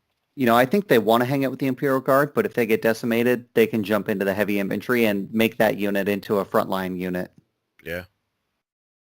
Yeah, so their list seems like it's very blocky, right? It's got a lot of blocks. I think 6 blocks. Oh, yeah. It's going to fill up a lot of space on the board. Block of 30, block of 30, block of 35, block of 30. Yes, you're right. It's just blocks and some extra stuff. I mean, you know what's funny is I would say that they'd be vulnerable against fast-moving elements, but there's so many units that are going to block up the board. There's so many blocks that there's going to be nowhere to go around them. yeah, and it's not like they have any weakness. Like, they don't really have a back line to pick off, right? There's nothing that's going to stand behind and we can just get easy points from. It's pretty much all going to come forward, and you're just going to have to deal with it. Honestly, the riders, the pyromancy, and the steam tank make it a little challenging to play your fast elements because the steam tank can just charge sideways and has a steam gun, and the riders are maneuverable and do damage. Pyromancy can tear light things off the board, so. Yeah, no, it definitely got some shooting to it, and the magic helps, but in general, it's going to go forward, right? Yeah, for sure. And the steam tank's always hard to deal with. Doesn't matter who you're playing it. That's just it's a killer. Yeah, it's tough. I mean, it's toughness 6. Yep. Yep, with a 1-up armor, and it's got like 7 wounds. 8 wounds, 7, yeah. So I mean, honestly, most any Empire Sunstone player that doesn't use a steam tank is, it's almost an auto include in every list, right? Oh yeah. 475 points for something that's terrifying, and it's got a cannon on it, if I'm not mistaken. So it does. So the cannon, I think the Imperial cannon's 275. I think its cannon's a little weaker. I think it only does D3 wounds, but you know, it's still a cannon. It might only be strength 8 as well, but you know, it's still great. It's got to be worth at least 150 points if the other one's 270. Yeah, so I mean, that's like paying a 200 point upgrade, right? To put it on a tank. Yeah, to put it on a tank. All right, so what are you guys thinking? Which way are you leaning? Oh. Well, first of all, how do you think you can deal with those big blocks, like stubborn blocks? Because I know you guys hit really hard, but if they're gonna stick after, how do you? Yeah, I think straight up fighting the Deep Watch and Clan Warriors, they fight even against their Death Star. I think they fight pretty well. It's going to be just a slugfest in the middle. Yeah. I mean, no one's really going to probably break, and they're going to take a few wounds and they're just going to stand there. As far as the blocks, I mean, I think the Wild Huntsman with the hero, I think they can. I think that if they were to charge into the Immortals, I think they can take off more than half the unit. Yeah, I can see that. Maybe 75% of the unit, because I mean I'm hitting them on 2s, or no 3s, right? Because they have parry, yeah. Well, yeah, the defense 5 and they have parry, so I don't know. Yeah, so it's hitting on 3s, and the hero will be hitting on 2s because he got paired weapons. Oh, you have lances. I wasn't sure if you had paired weapons, but yeah, let's do 3s and then 2s. threes and twos, barring any magic or anything. So, but they'll probably take off. I mean, and they're AP3, right? So you're looking at. I think he's got 6 up only, 6 up Yeah, save. he'd have 6 up. So I mean, I don't feel like doing the math out with Battlefield because I'm probably going to take off 15 to 20 models, regardless of who I'm attacking there. But then I die because that's the thing about the huntsman. The huntsman is they take off a lot of models, but then they're glass cannons. They die. Yeah. Yeah, like you, even if you kill 15, you're all gonna die. So I think they would have to go into some. I mean, they'll run through both the orc slaves, right? So Oh yeah. they're gonna have to be careful with that. I mean, even the 30 great swords they might still get taken off because now I'm hitting them on twos and wounding on twos with battle focus Giving them no armor. with no armor, right? So whatever twos and twos with battle focus. I mean, I could take off about 20, 25 models, right? And you got to remember the stags too. That's strength 4 attacks, right? So that'll be 8 strength 4 attacks. Hitting on 4s and wounding on 3s. So they, as far as that's I think how we would deal with it. I mean, I would have to protect my huntsman and just charge the first thing I get to charge into, right? And even if they die, even if that's 900 points, but whatever they charge, they decimate. And hilariously, you have an excellent answer to this team tank in those dryads with lethal strike. Yeah. Because you just throw attacks at it and just peel wounds off through the lethal strike. Yeah, I mean, we there's a cannon too, right? So the cannon it's going to be shooting at it all game. And I think is it towering presence, the steam tank? I believe so, yeah. Yeah, so you're looking at hitting it on 3s, right? For the cannon. So it's 3s and then 2s and then D3 plus 1. Yeah, I think actually you guys have a good matchup here.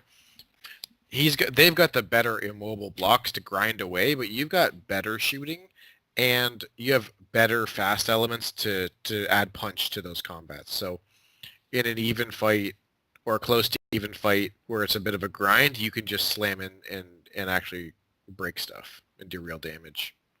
Now, I think that the biggest factor here is going to be the blaze, the double blaze, because the double blaze can peel off that vengeance seeker. They can peel off the heath hunters, the wild huntsmen. They can even do a lot of damage to the briar maidens with their 4 up, because just take a bunch of strength 4 hits. It's not pretty, and they can kill the cannon too. So, and all that stuff is just that stuff that's vulnerable to blaze. Oh, I agree. Yeah, I do agree. I just think that I mean it would be up to us to realize that and try to keep all the since it is mobile unit, right? We have fast units, so try to keep everything 25 inches away from his mage. That's right. And as long as we can maintain just to keep some of the threatening 25 inches away, he can blaze all he wants to the deep watch or clan warriors or whatever, right? Dryads. Yeah. And he's pretty much locked into his big bunker, so he's very predictable where he's going to be. And he's not very quick, even on his own. He's just not fast, so it's probably easy to keep units away from him if you need to. Yeah, but they do have right? They do have an answer. If they get some good magic, some good magic turns and take some things off, it'll make their life much easier. Yeah. But yeah, I mean, look, I'm looking back on the list. I think maybe surprisingly, the only things that I don't like in this list are the things that are steadfast, like 35 guys. I mean, doesn't matter what we charge it, it's hard to break, right? Mm-hmm. And since we don't have too many monsters, combo charging isn't an option because when you maximize, you have to maximize max models, right? So, and since the dwarf models are smaller, then you maximize the smaller models, and then I can't even multi-charge with my wild huntsman, right? Yeah, you don't have those good support units like monsters and chariots that go corner to corner. Yeah, so it's definitely going to come down to just, I think, movement, smart movement, and just realizing what the threats are and just trying to work around it, right? Yeah, you're going to have to pick your fights really carefully and make sure that you don't take too much damage on the way in.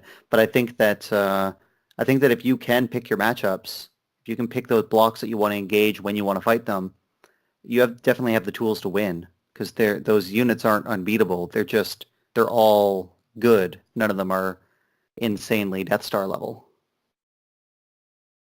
Yeah, so I mean, I'll probably I'll probably say it'll be a good fight. I think maybe just I think our movement from all the fast pieces will just they're gonna have a hard time dealing with the movement of the Kestrels and just not getting double charged in the flanks and stuff. Mm-hmm. And I think because they don't have it's basically just blocks moving around. It's really hard to deal with that, right? They got aside from magicking things off, they don't really have much to deal with the fast pieces. So which way are you guys leaning? I'm kind of leaning towards the pyromancy having the advantage here. I think that there's just so many juicy targets, and I think that if you were to lose those Heath Hunters or even get crippled early, like one good fireball, the scorching salvo that hits everything on the table, something like that can just decimate them. There's a lot of pieces that are going to take a lot of damage, starting on turn one. I'm leaning towards the Pyromancy Master having the advantage there, Shane and Brendan's team. Okay. Dave? I don't know. I've got to say I'm not a fan of that Onyx core. It's really expensive. It's really good, mind you, but I don't know if I like it in this list because he's really reliant on 2 spells to make it really have any effect. But, you get into fight with that guy and he gets the spell off, he'll just crunk something. I'm going to give it, I don't know, maybe I'll just vote home team Belleville and vote for Shane and Brendan. Okay. So far we got 3 Belleville wins. I'm voting against you because you beat me with your damn undead. Yeah, don't worry. Now they're just squishy elves now. They're not as threatening. Okay. So we got one more matchup, and then I guess the 5th one will be default, right? That's right. So crap, what numbers do I got left? I'll go with 5 from Will's and 4 from yours. Did I already pick 4? 4 you picked, yeah. Okay, then 3 from yours. Is it 3, 4? I don't see now. You got. Okay, so I got my other partners, Rolling Vandals H. What do you got? Will? And we got Dave and Nick's team, Grudge Judy. Oh, Grudge Judy. Yeah, taking you guys to court. Okay, so let's. Grudge Judy. All right. Well, demons. So I guess you can go through this. Sure. I added in here. I saw that. What they do because, especially because they're such a new book, people don't know what their items do. So I'll go over it quickly, and Will, feel free to jump in. Got the character, the Omen of Savar. He's the Greater Demon of Pride. Because he's the general, I have to buy him the Dominion of Pride, which is a buff I use at the start of my turn, and his gives a unit a reroll to their discipline tests. So just pick a unit within 12, they get to reroll discipline tests. I gave him +1 resilience, +1 attack, +1 agility, pretty obvious stuff, and then he's a wizard master of thaumaturgy. So for anyone that doesn't know demons, quick idea of this guy is he's a greater demon, but he can join units. He's on a 50 mil base. He's counts as infantry. He's kind of what you expect from a greater demon stat-wise. He's got 4 wounds, resilience 6. His attack value is random, and so is his offensive weapon skill. So his attack value is a d6 + 3. His weapon skill is a d6 + 5. So it's really unpredictable, his output. The features that really stand out for this model is that he's got only a 6-up Aegis save, but he has a 4-up versus magic attacks, and he has a special rule that says when you cannot refuse a duel from him. You must accept with a character, unless a champion accepts first. And in a duel, he gets multi-wounds 2 and lethal strike. Oh, so wow. essentially, this guy is like a character duelist. He's exceptional at killing characters, and he will kill most characters before they even attack. He's agility 7. So for the most part, he can just walk into an enemy character, delete them off the board, and move on. His defensive skill is 8 too, so it's hard to hit him back. Yeah, that's pretty nasty. So, and I will preface this by saying, like, he's clearly way too strong, and I'm just using him because I like him and I bought an awesome model. But if you look at any tournament list lately, it's just double Omen of Savar that with with whatever gear they want to give them. It's just the best thing in the book. So Now, how much?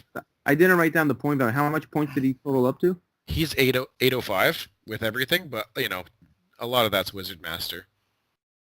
Yeah, no, it's definitely worth it, right? Oh yeah. 3d6 attacks.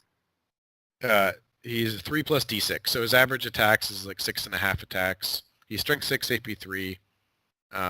His average offensive skill is 8.5. So he'll hit most things on 3s. Lots of times he'll hit stuff on 2s, with somewhere around 6 or 7 attacks. But maybe it's 9. You can throw 9 attacks at offense 11 if you roll max. And then they're multi-wounds 2 in lethal strike and a duel.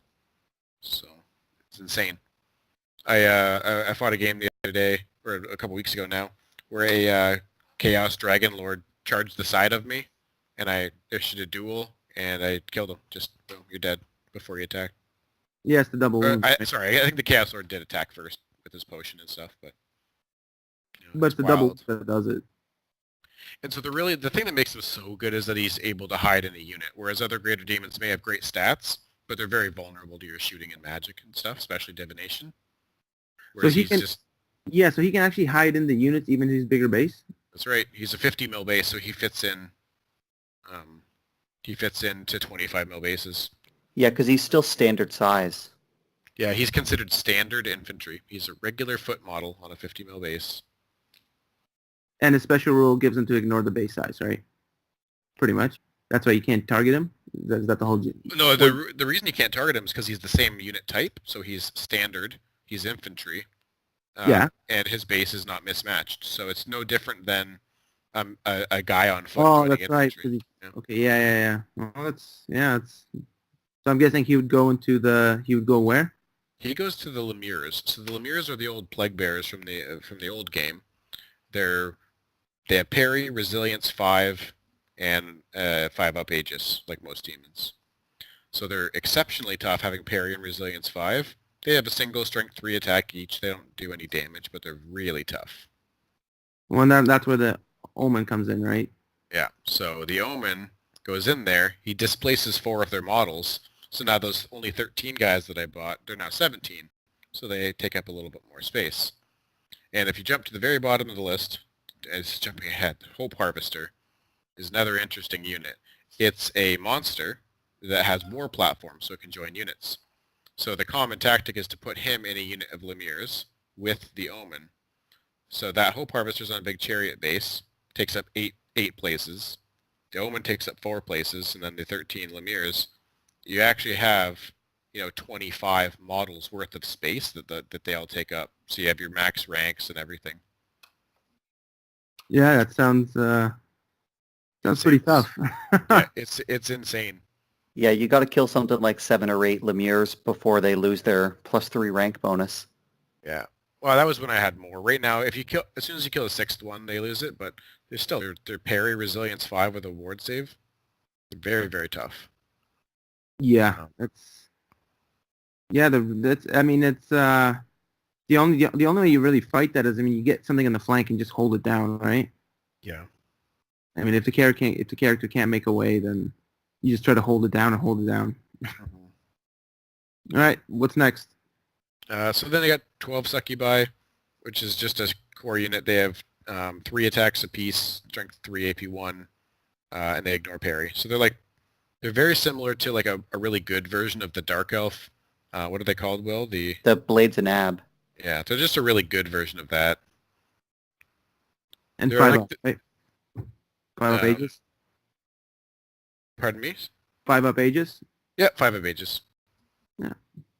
Yeah, so they're really reliable. They're a great little scoring unit. They can fight. They can fight garbage really well, and they're just you can't argue with Aegis saves that are immune to panic. That are just scoring. That's just good on its own. Yeah, are all the demons fearless? Yep. Yeah, all demons are supernal, which means that they're a lot like undead. They're basically all the good side of undead with also all the good side of mortals.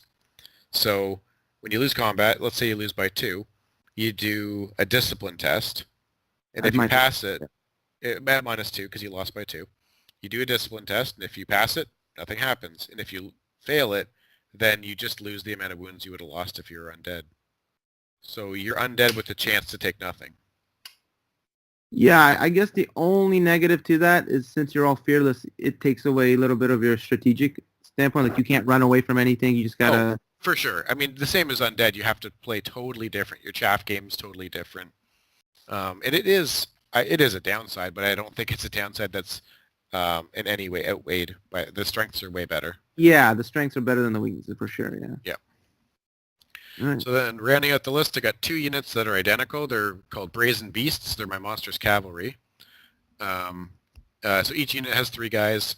They're a really interesting unit in that they do a huge amount of damage on the charge and relatively little damage off the charge. So on the charge, each model has 3 Strength 5 attacks from the rider, 2 Strength 5 attacks from the mount, 2 Strength 5 impact hits from the mount, and a Strength 5 stomp from the mount, which is just insane damage. Yeah. To add to that, I've bought Red Haze on them. Red Haze says any round of combat, you can just choose to activate it. You get +1 strength and AP for all of your attacks. It doesn't count the impact hits or stomps, but it does for the 3 rider attacks, the 2 mount attacks. They go up to strength 6, AP 3. But any ones to hit will hit yourself, which is a very minor cost for the damage. And you don't have to activate it if you don't need it. Yeah. How much points is it for the upgrade? 15 a model. Yeah. I mean that's. Yeah, I debated between giving them flaming attacks, which is much cheaper, but I didn't have much to do with the extra points, so I thought, well, whatever, try it out. Yeah, and you got 2 units of them, right? So it's pretty. Yep. And what's their movement? How fast are they? 7 Swift Stride. 7 Swift Stride. Oh, Yeah. and for anyone that doesn't know, everything in the Demon Book has Swift Stride. I should say. Yeah. Every single thing, even the things that are infantry, are all considered beasts. Well, that's nice. Yeah. So Swift Stride, regular basic infantry is really good. Yeah, I mean it sounds the list, the demon list I see, it's very specific. Every unit does a specific thing. They're not very well rounded in the sense that like every unit either hits hard or is very tanky. Yep. So it was kind of the design choices from the team, which I really enjoy. They're very much specialists. So every unit has a very clear thing that they excel at. And once the book goes through some more iterations and some balancing, that'll be really apparent. There are some units right now that are just good at everything. For example, the Omen. He's an excellent wizard. He is a great fighter. He's really hard to kill, even by stuff that should be good at killing him. He's really generalist. And then he's also specialized in one area. Whereas the other units, Lemirs are super tanky, but they don't do any damage. And Succubi are really good at killing garbage, but they're not great at killing other stuff. And those Brazen Beasts will annihilate pretty much anything on the charge. But if they get charged themselves, they're very weak. well, they still got the 5 up, right? Yeah, no, they do. And actually, each one has 4 wounds, which is incredible. Yep. All right, well, let's move on to the dwarves. Cool. So you can go ahead on the dwarves. Sure. So we went really character light for him because I've got the Wizard Master for Thaumaturgy. We thought, let's go maybe a tiny bit of magic, but not much else. So he's got his Runic Smith with the shield because it's a no-brainer choice. The Rune of Dragon's Breath for the Strength 4 AP1 breath weapon. Yep. 2 battle runes just because that way we have some buff options if we need on top of the Wizard Master. And then we went with Rune of Devouring because first of all, I think it's really strong. And in this format, we weren't expecting people to have a ton of magic. So the Rune of Devouring says you can let someone cast a spell, just let it go through, but then you can steal it and they can never cast it ever again. You have to let it go through once successfully, but you can delete it. So we were thinking if we're fighting an army with a couple spells and there's one spell we really don't like, let them have it once when it doesn't matter too much, and then Yeah, so if someone knows you have that, you have to be really careful when you cast the spell. Because sometimes you'll cast. Oh, I'll just give it +1 toughness, +1 strength on this because I got nothing else to do. Yeah, well, or you're trying to bait out some dice or something. Yeah, so with this, you kind of got to be like, well, I don't really want to cast that. Yeah. I'd rather hold on to it, But yeah, you got to be more deliberate and pick your battles. And so the other thing with demons is that they add +2 Veil tokens to both sides. So I get 2 extra Veil tokens because I'm demons, but my opponent also gets 2 extra Veil tokens. So I kind of power up my opponent's magic phase. But then as dwarves give your opponents plus one to their cast value. So we're hoping that kind of shores out that weakness. So I give you more dice, but your spells are a little harder, and then we steal one of your spells. We're hoping that makes a strong anti-magic. Yeah, just thinking about the combination now, if you do have access to, do you have access to the common magic items as demon? No, not at all. Oh, you don't? See, because anybody with dwarves, even I'm playing with dwarves, maybe I should have done it, but you give the crystal ball, right? It's almost like... You're right, that'd be really good. Too. Right? It's almost like someone starting off the magic phase having -1 on him, I mean +1 to cast, and you get +1 to defend, so it's actually a great combination with dwarves. Yeah. That would be really strong. So he's got 24 warriors, shields, and spears. So similar to yours, just your partner, just a smaller block. Yeah, but 24 warriors, spears is always good, right? It's good, and the Smith was planning on going there. He's tough. He's got the breath weapon if he needs. He's got the battle runes to buff him if needed. But also, it's just 24 spears with an extra AP is really good. Like those guys are AP2 base. You charge them, they're AP3. And I mean, he didn't in this list, but you can add a Rending Banner on them for AP4. And if they ever charge you, they still get the extra strength and AP on the charge. So if you charge them, their strength 3 AP3. If they charge you, their strength 4 AP3. So they put out more damage than you'd expect. And I think AP3 is that sweet spot. Once you get to AP3, they usually, it's almost like having fully no armor save, right? Yep. So that is the sweet spot. Okay. 10 marksmen, which is just 10 crossbowmen. We went with 20 seekers, which we hope his models arrive on time. We ordered them weeks and weeks ago. If not, we'll have to make something up. So seekers are great, unbreakable block. Just throw them in front of stuff, and they'll pull their weight in a lot of things in a lot of fights. Yeah, the seekers are good. Unbreakable stuff is good. Your army seems like it's really good at holding its ground, right? Unbreakable seekers, steadfast dwarves, high leadership, and then the whole demon stuff being unbreakable. It's going to be hard to make you give up space. Yeah. And one thing per turn can be rerollable leadership on my side, which negates the fact that we didn't take a BSB between the two of us. We just chose to not do it. Honestly, I don't think you guys really need it that much. Yeah, and that was our thought too. We kind of built around not having it. Yeah, dwarves are leadership 9. I mean, if you fail leadership 9, I mean, sucks, but you usually won't, right? There's a great high percentage you won't, even if you do lose the fight. And I have a lot of leadership 7 and 8, but my general's 9, and he acts as a BSB for one thing each turn, which is enough. There's gonna be one thing I really want to reroll on, and it'll get it, and it'll be 9 with a reroll. So it'll most likely be his unit because it's like an anvil. Yeah, so the rest of his stuff, he's got the 10 miners with thrown weapons there to ambush, help deal with backline stuff. An attack copter and a steam bomber, so his chaff choices, and they've got the forge repeaters too, right? That's like 4 strength 5 shots. Yeah, I think the attack copters are really good for the points. Mm-hmm. They actually have, I think you're right. It's 8. So 2 attack copters would be 8 strength 5 shots. Yeah. And the bomber has the same shots. It's actually the same profile. It just has a different bomb. So its bomb is a D6 times 2. I think it's strength 4 hits. Maybe it's only strength 3 AP1. But either way, if you roll a 6 for the number of hits, you can't use bombs anymore. But it can march 16 over top of a unit, drop bombs, and also shoot in the same turn and chaff. So it can participate a lot of different ways very efficiently. Yeah, the copters are really good. Good chaff for your army that's generally lacking it otherwise, and then good ability to remove chaff. So I like those choices too. And it's quick. He's got a pair of war machines. And it's actually quick. It flies, which nothing in the dwarf army does, right? Yeah. That's good movement. So, yeah, it's pretty good. Then Engine of War, you got Organ Gun Room Crafted, which can be so nasty. Yeah, it's so nasty at times. If that thing goes off, could take off units. And the Flame Cannon, right, with Room Crafted. I think that gives it plus... It gives them tall. It makes them size large. is what it actually does. So funny, it makes him so you can't stomp him if you ever fight the cannon with a monster. But what it also does is lets him see over everything. Yeah. The only thing it won't see over is my Hope Harvester and my 2 units of Brazen Beasts, but everything else it sees over top of. So it Yeah. can just sit in the back and just have full rain of fire for anything. It's good and bad though, right? Because if you see it, everything sees it.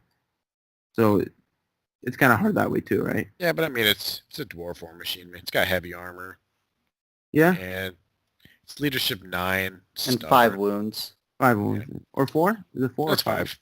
Yeah, 5? most War Machines have 5, and they do with the heavy armor and the high discipline and the stubborn.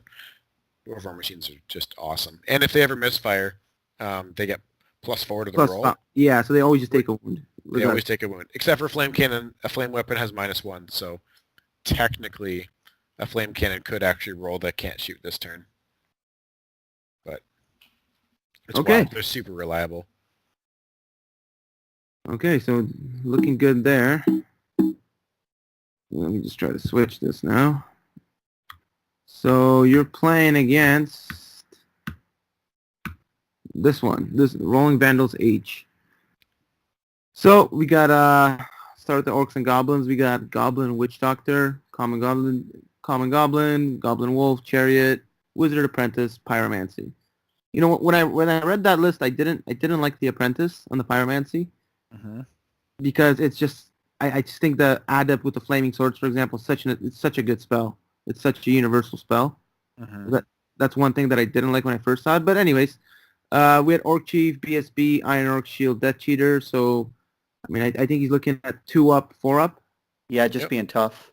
Just being tough. BSB, right? So him going to the Iron Orcs. I mean, Yeah, keep them safe. Yeah. Yeah, that's almost like we're talking about the Thicket Beast. That pretty much becomes an unbreakable unit, right? You just have to kill him. You can't really get through that unit.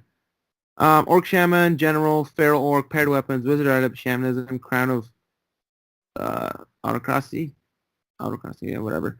So he's Leadership 9, 18-inch bubble, I think, right? Yep.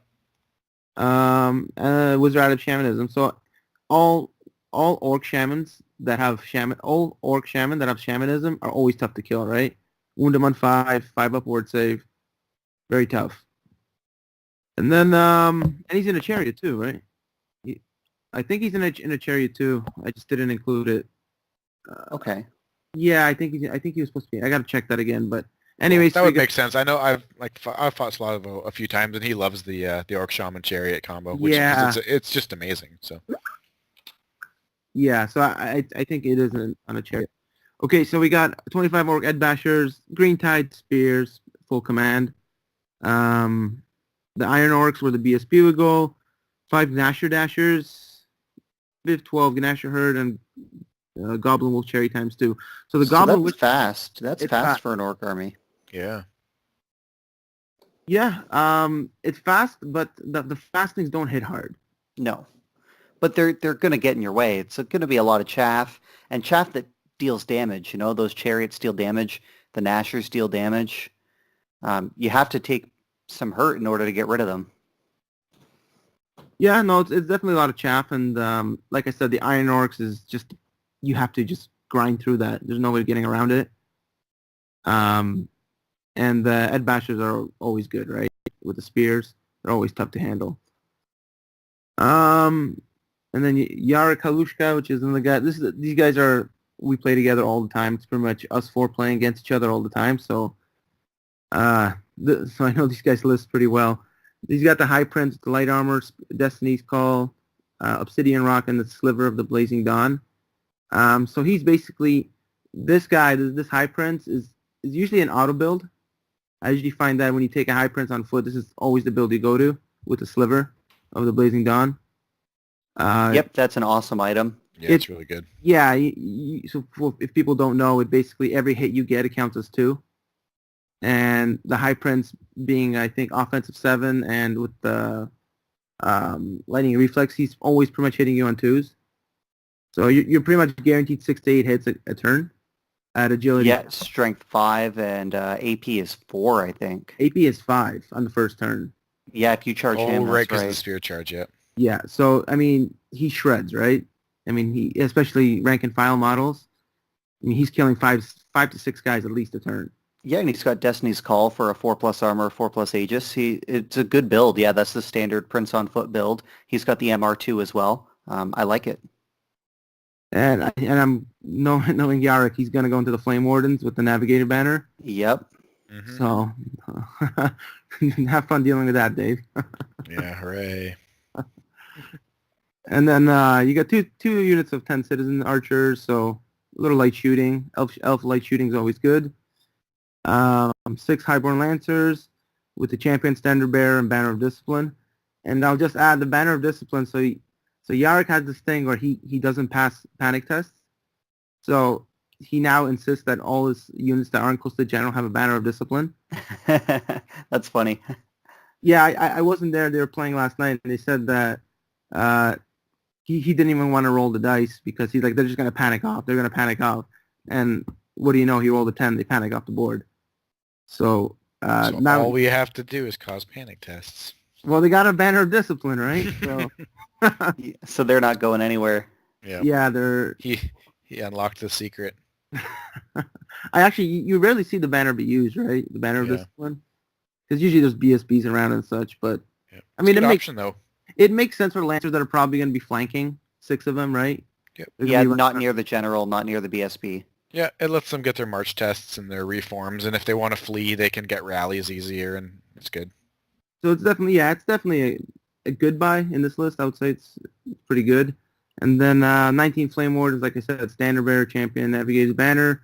So they're just going straight forward with the Prince, and come at me, bro. Yeah, they're pretty much willing to fight anything with their Aegis save and distracting in the first round. The Prince deals most of the damage. Yes, that's a good unit. Did they are they stubborn in any way, or is that just Lion Guard? No, they're not stubborn. Okay. No. And not that I'm thinking about beating them. I'm just wondering. 2 Giant Eagles for Chaff, Seaguard Reaper, and Frost Phoenix. Cool. Yeah. So so they just sent they sent these lists and they kept changing them, and they couldn't settle on a list. I don't know what you guys did, but we usually, when we were playing with our list, we kind of maybe changed one thing around when we were practicing with them, and we're like, oh, maybe this will work better. But these guys just kept changing their list entirely. Every time was a completely different list. So it's pretty funny because they have not practiced with this list yet, I don't think. Maybe once. Now, correct me if I'm wrong, but the Eagles might be restricted because if we're on the Warband rules, I think we're only allowed 1 Eagle, not 2. Are they 0 to 2 or 0 to 3? Just going to double check. Yeah, I'm almost positive they're 0 to 2. Because I remember Bob can only have 1. Okay, well, It's worth checking. Yeah, 0 to 2 units per army. Okay, well, that'll have to be changed. That's fine. It's not a big deal. I could just throw in like a Reaver Chariot or something in there, right? Yeah, it's only 100 points, so it's not that big of a deal, but... Yeah, so, well, see, that's good. It's good you guys are here, too, because I got 20 lists. It's hard to catch everything, right? Sure is. For sure. Yeah, you guys would be surprised, too, because, I asked people to send it off, if they could, to send it off Battlescribe. I don't know if you guys use it, but basically, if they send on Battlescribe, I know it has to be correct, right? Oh, good Pretty point. much.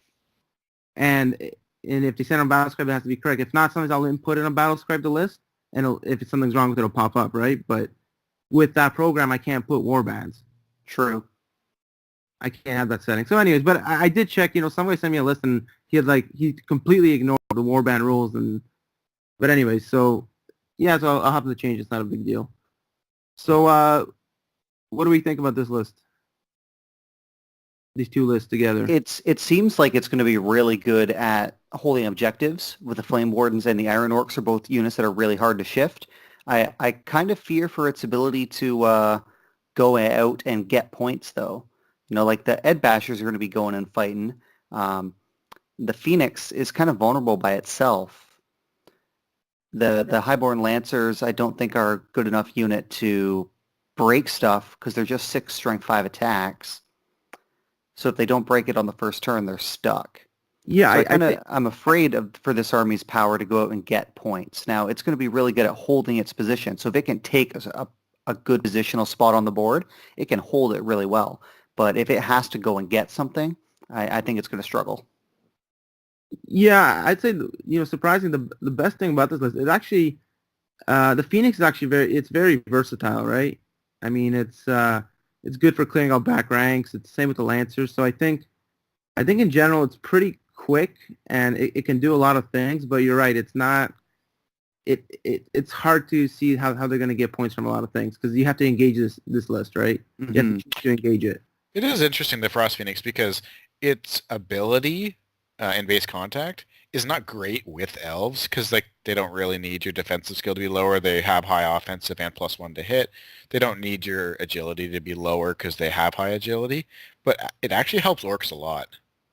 Like that Yeah. -2 actually really helps orcs. That's a good point. Yeah. I just my initial thought looking at that is I think we could just sit in a corner and shoot the crap out of a lot of their stuff and then engage them later. I can just put comets in the middle of the board. We got an organ gun. We've got 2 copters shooting. We've got our crossbowmen.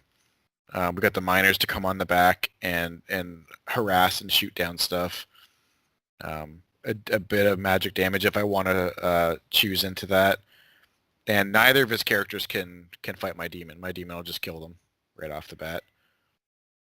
Your demon is T6. Yeah. 6. Yeah. I mean, Defensive skill 8, resilience 6, and what's the orc chief?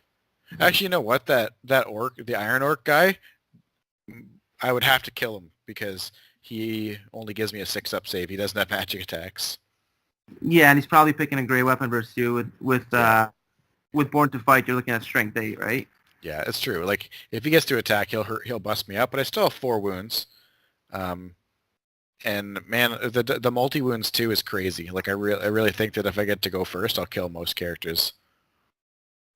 I don't know if you want to weigh in on that, Will, because you've seen him how he fights and everything. He's terrifying, and the lethal strike means that death cheater is really not going to be that good. It's not going to pay for itself because 1/6 means that Orc Chief is probably dead. Yeah. Now the High Prince is trickier because he's got the Navigator's Banner and the actual ward save from Destiny's Call.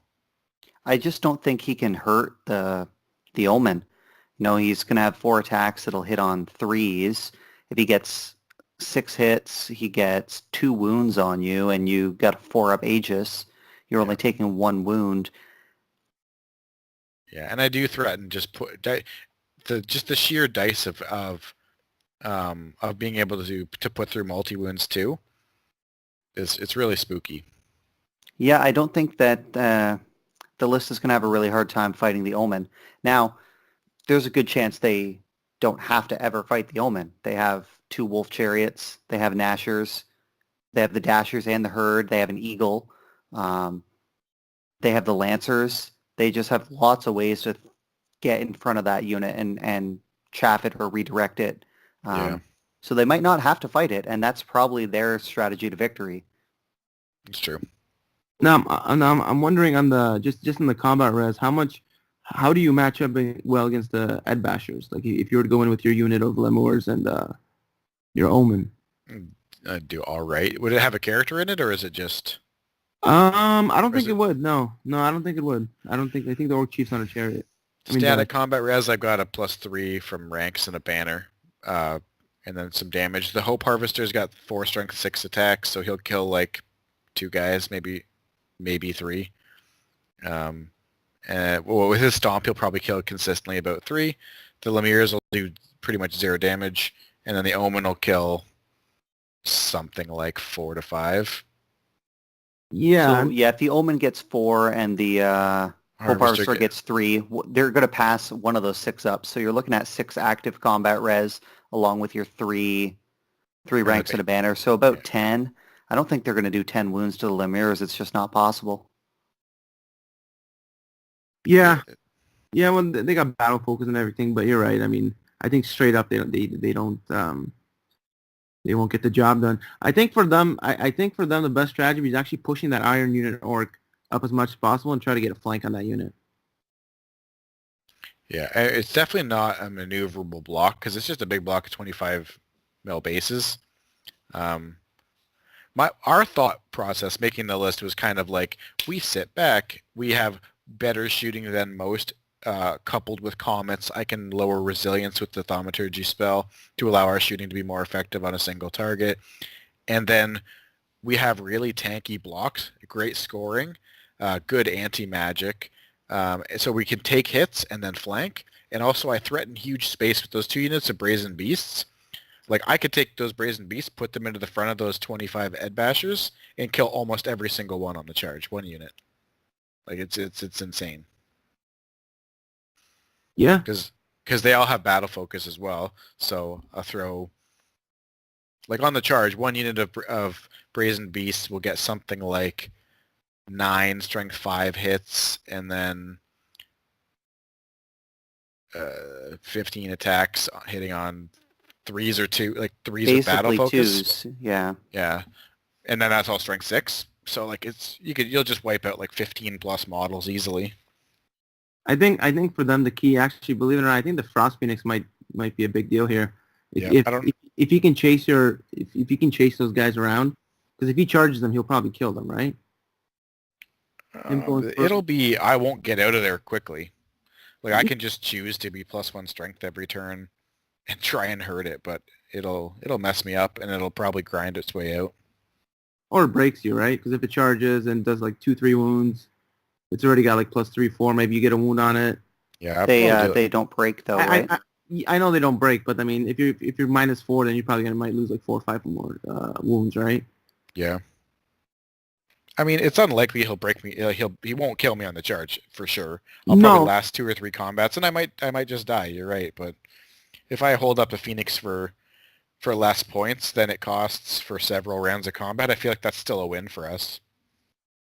Yeah, what's their agility?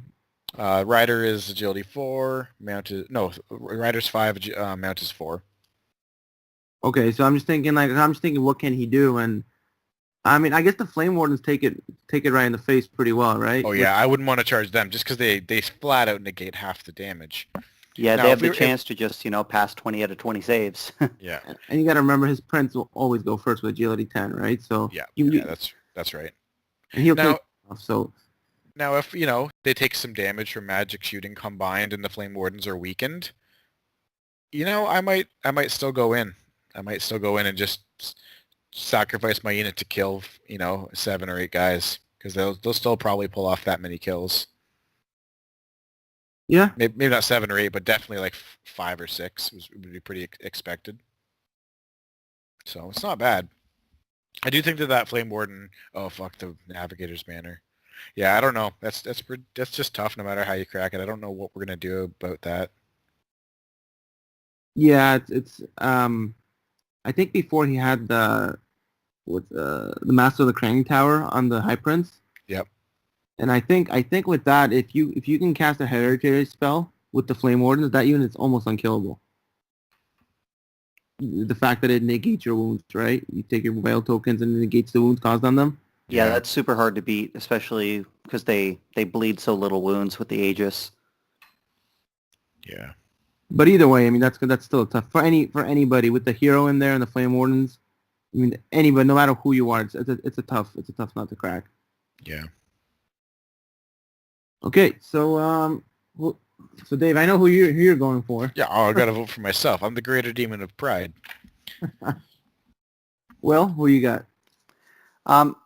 I think that the army has the tools. I think that the High Elf and the Orc list has the tools to keep that Omen out of the fight. And if they can do that, I think that they have a chance of winning the game. Now, if the Ed Bashers take the damage from the Brazen Beasts right on the front, they're going to be gone. I don't see the Lancers having a lot of great targets. I think it's going to be a really high-risk game for the Orcs and Goblins and Highborn Elf. I don't think that much can really go wrong for the Demons and Dwarves. I think they kind of just have to push their stuff forward and charge the charges that line up in front of them, and they're probably going to break stuff. The only we were focusing so much on your character, the Omen and the Lemurs, but looking at the other stuff, I think the other stuff actually have a really hard time dealing with anything. Like all the Dwarf units don't match up well against those Orcs. That's true. So I mean, yeah, your Omen and the Lemurs can probably, they can take most of the demon stuff is pretty good. It can take damage, but the doors, I feel like, they're gonna have a really hard going one-on-one with anything. Yeah, so exactly like I said, I think that if they can successfully chaff the Omen and the Lemures, And I just think the rest of the army is able to beat the dwarf core, break the dwarf line, get a lot of points that way. Yeah. Yeah, I actually really agree with that. I think our saving grace might be a combined magic and shooting to weaken some of the targets to the point where dwarves don't really lose the fight that badly, if that makes any sense.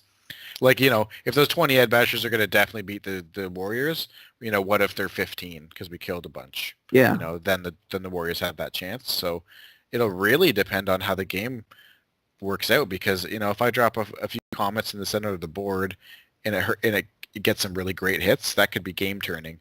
But if they get right in our face, depends on the deployment and the mission, because if they can just get right in our face and we're forced into bad fights, we could just lose right on that. Yeah, I think because I don't know if you guys seen the first thing's already been decided. Okay. It's actually the first thing. I want to make it simple. I made it frontline clash and breakthrough, so it's really simple. Cool. So I think in that situation, I think they might have an advantage because if you guys are going to stand back and shoot, they're going to start put all their scoring units in your deployment zone right away. Like they're going to be pushing as far as possible. So the Highborn Lancers score and they're fast. So they can get in there and definitely get that. And, they have good ability to deal with chaff, the 2 units of 10 archers and the bolt thrower. Yep. And they have fireball and blaze as well on the Pyromancy Apprentice. Yeah, and he's on the Chariots, who's quite mobile with it as well. You know what? I'm gonna go a little different. I'm gonna say it's gonna be a tie. I think you guys are gonna take the points, but I think they're gonna get the scoring. And I think this will be a tie game. I think they are more likely to get the objective. If the game goes all 6 turns, I think the Orcs and Goblins and Highborn Elves are more likely to have the objective. I don't think the Flame Wardens and the Iron Orcs are going to be easy to shift, especially if they utilize their chaff well and keep the Omen out of the fight. If things go perfect for the Orcs and Goblins and Highborn Elves, I think they have a small win, probably like a 11-9 or a 12-8. Yeah, that's where I'm leaning. Now, if things go wrong, the Demon Dwarf Army can quickly 20-0 them. So I think it's going to be a delicate balance there. I think that if playing equals skill, I really think that they have the advantage. Like it's unfortunate to say, but there's a lot of things and I feel like we don't have a good answer to. And there's only a couple of things that we have that they don't have a good answer to. So I think your magic is going to be really key. Yeah, I really do too. I think it's going to be really important. I select the right spells and use them the right way. Oh, also our Rune of Devouring, we could just eat one of their spells that matters too, so that actually helps. Yeah. But again, that like you said, if you can play around that, if they can play on their magic phases properly. Well, if they listen to the podcast, they'll know what to do now. That's a good point. They're like, thanks, Dave. Now we know how to beat you guys. No, it's okay. It all comes down to dice. Yeah, pretty much. Yeah, I'm going to throw my vote at the Orcs and Goblins and High Elves. I think that if they're going to win, they have to play it really well. And it's going to be a small win, but I think that they have the tools to pull it off. I'm going to throw my vote there. But if, Slavo likes to charge, so if he just gets in there and charges, isn't patient enough, I think... You guys did play against Slavo, right? So yeah, quite a few times. Every tournament I've been to in the 9th age has been a Slavo. And he always gets best painted, the damn scallywag. Yeah, you know what? I actually disqualified him. I said, Slavo, you're going to be the judge. Because I wanted 3 judges. I'm like, you're one of the judges. Like, you can't win it again. No, he actually, he actually painted some. He was showing some pictures of some goblin on chariots, and the Gnasher Dashers. They look, man, it's really professional. It looks amazing. Yeah, he's an incredible painter and modeler too. Like his stuff just looks amazing. Yeah, he puts the extra effort into like even his banners that spin. He puts needles in them or something, and you could turn them around and stuff. Like it's a hobby, right? This is after all a hobby, right? Yeah. He enjoys the painting and the hobby part of it just as much as playing. Okay, so we got what's the last matchup here by default? I've got the Van Buren boys. Yeah, Van Buren boys versus.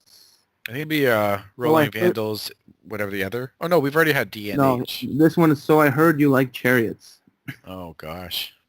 Yeah. So let's get here. Let's do this one first. All right, when do you guys want to take the vampire counts? All right, so we've got a vampire count, Colossal Zombie Dragon, Wizard Apprentice of Evocation, Halberd Touch of Greatness. What does Cursed Medallion do? I'm not too familiar.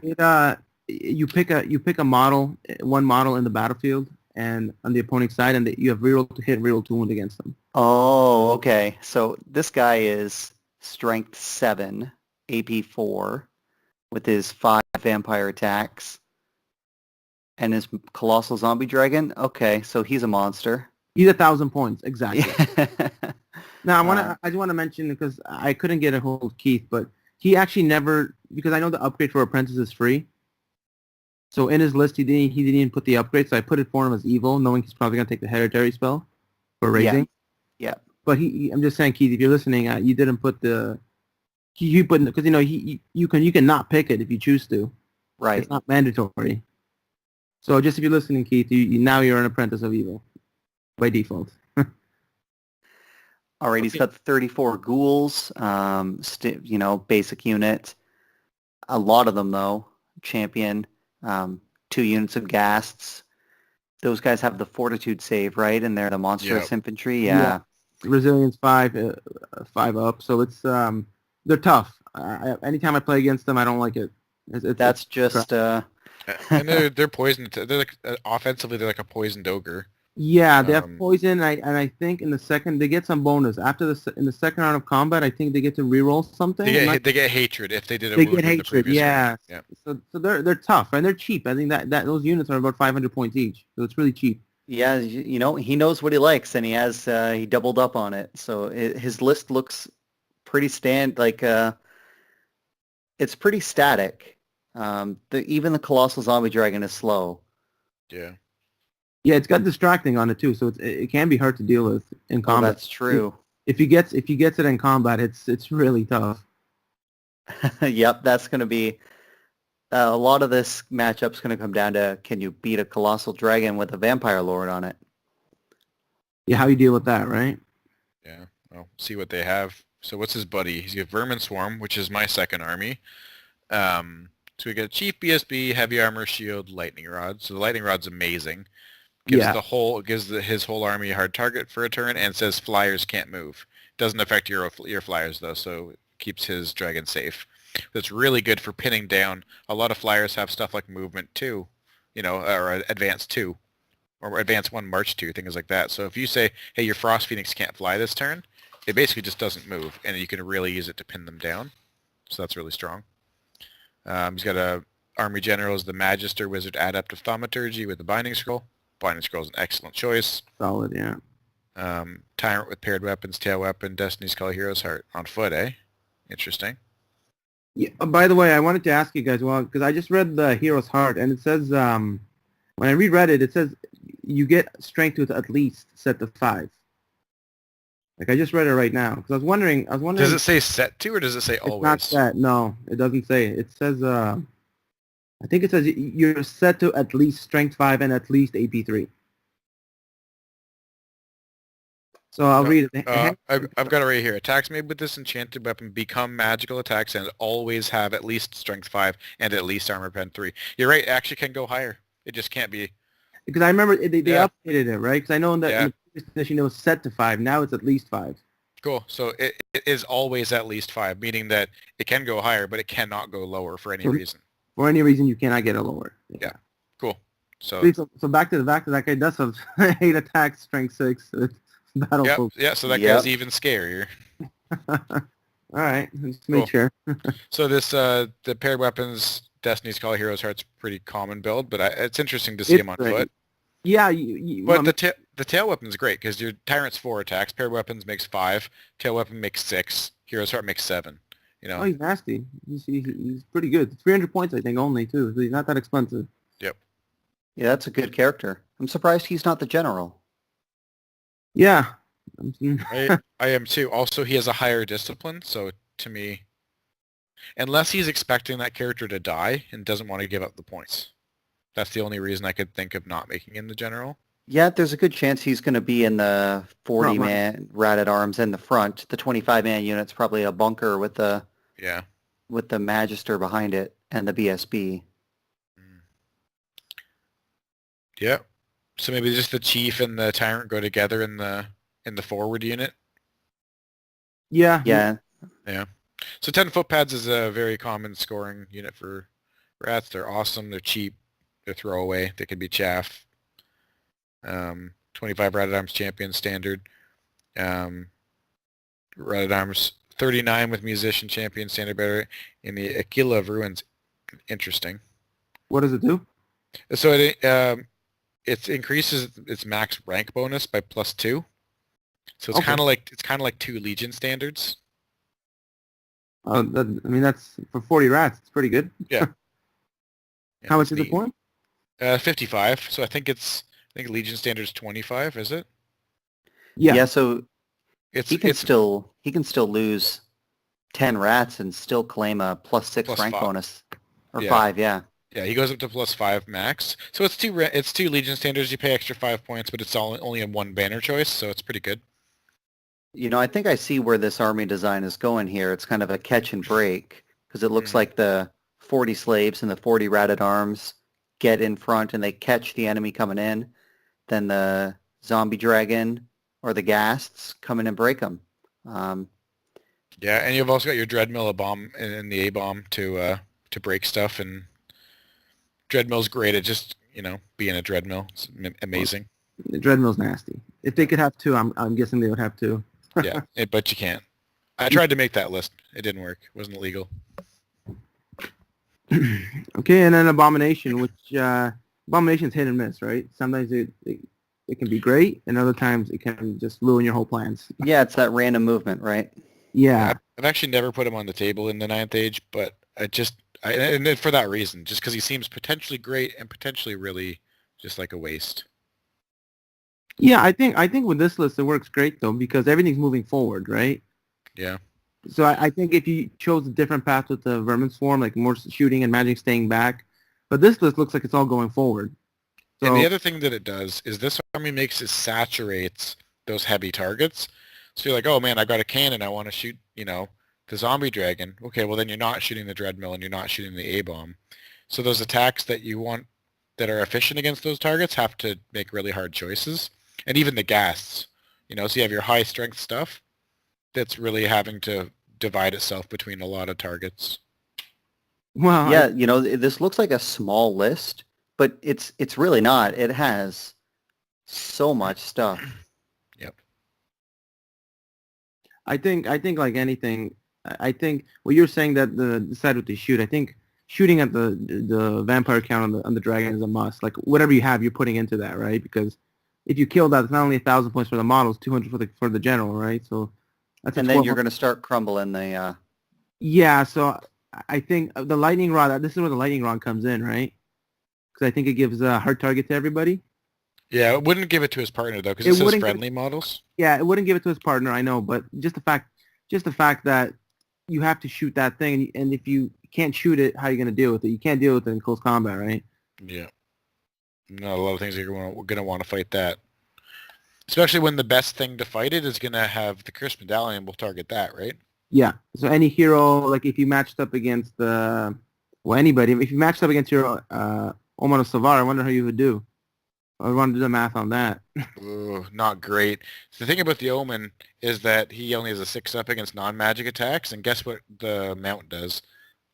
And because he's still standard size, I can be stomped. So he'll do all of his mount attacks and D6 stomps and breath weapon, and I only get a 6-up against all of that. So we found something that you he doesn't do well against those huge monstrous mounts. Yeah, it's whether or not he can kill them before it attacks. With the Colossal getting that extra wound, that makes it pretty unlikely that he's going to die before he attacks. Does he go to up to 7 wounds or up to 8?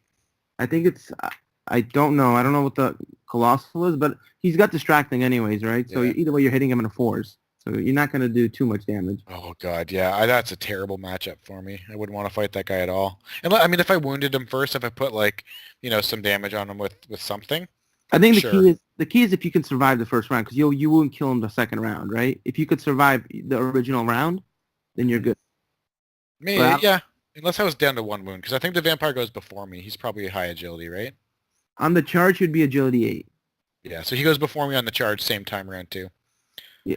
So I honestly don't think, on math, I don't even think I live round 1, because the Colossal Dragon with his stomps and everything. well, in the first medallion too, right? He reels to hit and to wound. Yeah, I don't think he survived With that. the medallion, I'm dead, yeah, so I don't want to fight it, unless he's really hurt. Yeah, like we were talking about, I don't think anything beats that. I don't think we have anything in this tournament that can beat that one-on-one. You can't. I mean, and it makes sense, the 1,000 points, right? So you're not expected to. Yep. Okay, so they're playing... They are playing... So I heard you like Chariots. Okay, so I'll start off with the Undying Dynasties. He's got a Death Called Hierarch with Army General, Wizard Apprentice, Cosmos, Skeletal Horse. Again, I'm not a big fan of the... I never really like apprentices in lists. I just think you get so much more. You get the channel for the 75 points and the extra spell. I think you always have to do it. Yeah, I very much agree. I don't think apprentices are almost ever worth it. The adept is just, you get so much value out of that points. Yeah, so... But anyways, I can already tell that he has a Wizard Master on the Ogre. But anyways, so he's got a No-Mark Heavy Armor Lance, Skeletal Shield, Skeletal Chariot, Jackal's Blessing. So that gives him... I think that gives him an extra 2 wounds and a 5-up regen. Or 5-up fortitude. So, and I talked to Spencer today. I asked him, because I wanted him to clarify. I'm like, are these guys going to be cowboys? And he's like, hell yeah. So both these heroes of him are going to be cowboy chariots, just running around. He's got a No-Mark Death Mask, Teput, Sun's Embrace, Heavy Armor, Lance, Shield, Skeletal Horse. So the Sun's Embrace is distracting, and the mask gives -2 offensive weapon skill on the unit that it touches. Okay, so he's hard to kill.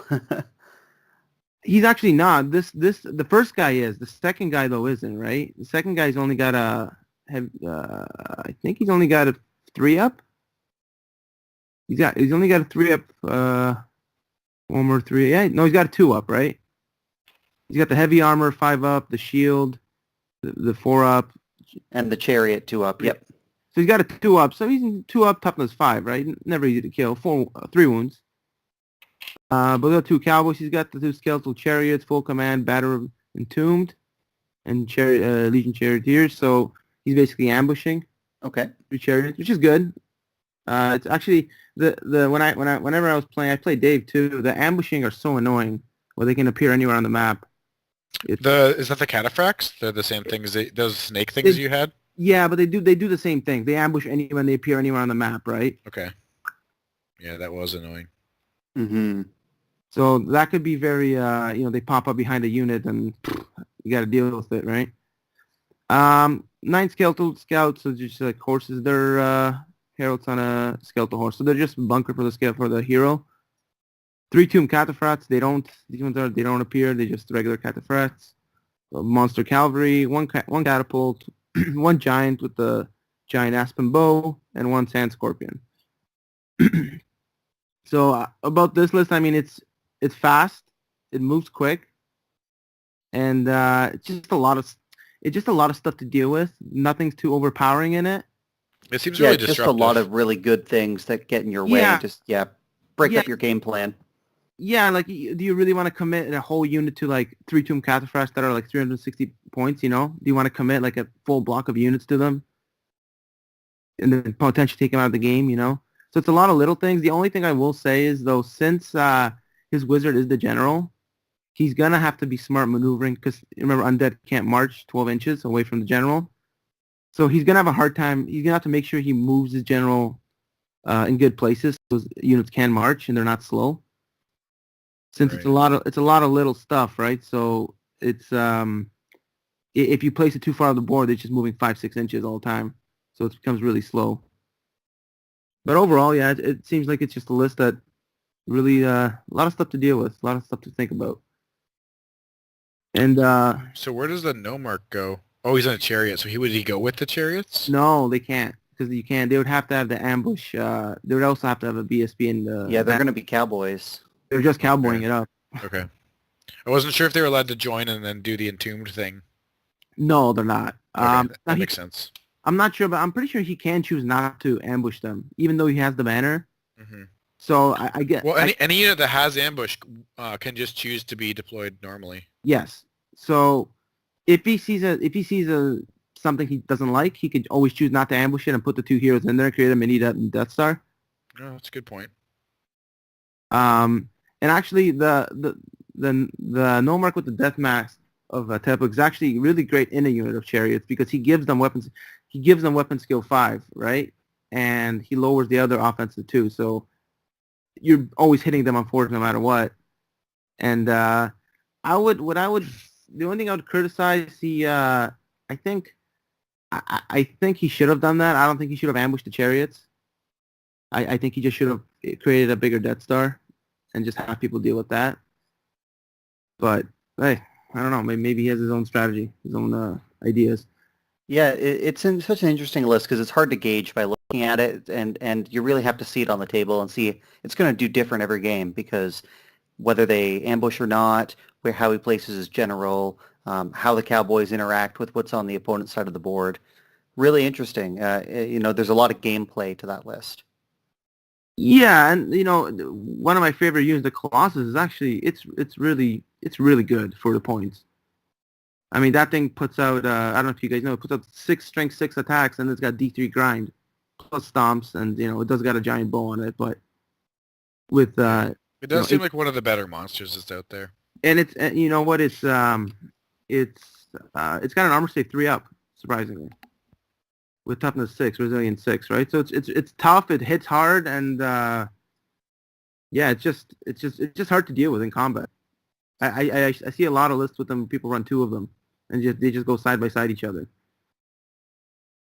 But yeah, okay. You guys want to take the Ogre-Cons? So our Ogre-Con, Firebrand is the Wizard Master. He's the General. Iron Fist. So that's going to give him the better armor save. They have heavy armor, so he's looking at a 4-up armor save. Yeah, and an extra attack, right? Yeah. And Bloodletter. I don't actually know what that does. I don't know either. Is it an ogre item? I'll look it up. I got it right here. I think it's an upgrade. I don't think it's an item. I think it's just an upgrade. So he's their only character. One of those big names, maybe? No, his big name is the Firebrand, I think. Okay, so Bloodletter. Ritual Bloodletter? Yeah. Oh, yeah, it's a weapon champ. Shaman only, hand weapon, paired weapons, or Iron Fist. +1 offensive skill, attack value, and attacks are magical attacks. For each unsaved wound inflicted, the owner gains a Veil token. That's cool. Cool, so he's kind of like a fighter. He can get in there. He's not a joke. Ogre stat line. That's going to hit pretty hard with those with the paired weapons and the magic bonus. He still does D3 strength 5 hits, right? Impact hits. Yep. And, it looks like he's going in the 7 bruisers. Command, Champion Banner, and Flaming Banner. So they can fight monsters. That's good. The Flaming Banner and the Pyromaster, I mean, that they're going to have a really easy time with those typical regen monsters and stuff like that. The gas, this is actually a good matchup. Yeah. I go through those gas like nothing. The Scraplings with bows, just a basic shooting unit, probably throw away as chaff in the mid-game. 3 Tribesmen with Iron Fist, that's just one of those Ogre darts again. Get in there. It scores well, which is good. 2 Saber-Tooth Tigers, they're pretty much the best chaff in the game. Those things are crazy. Yeah. The 3 Tusker Cavalry, that's a hard-hitting unit. Lots of wounds, good armor save. Bombardiers, they fire multiple shots at a pretty high strength. So the Bombardiers are good. This army has a surprising amount of shooting. Yeah. Along with that Thunder Cannon. Yeah, and it kind of does what the other part of the list does. It's got a lot of small things that if you, I mean, he's got the big unit of bruises with the shaman, but it's got a lot of small things that it's just annoying to deal with, right? You got to commit something to it. Yeah, and they might be with the amount of chaff that they have, um, with the tribesmen, the two saber-tooth tigers, they can pretty easily try and set up combi charges or even double fleas to hit with more than one unit at a time.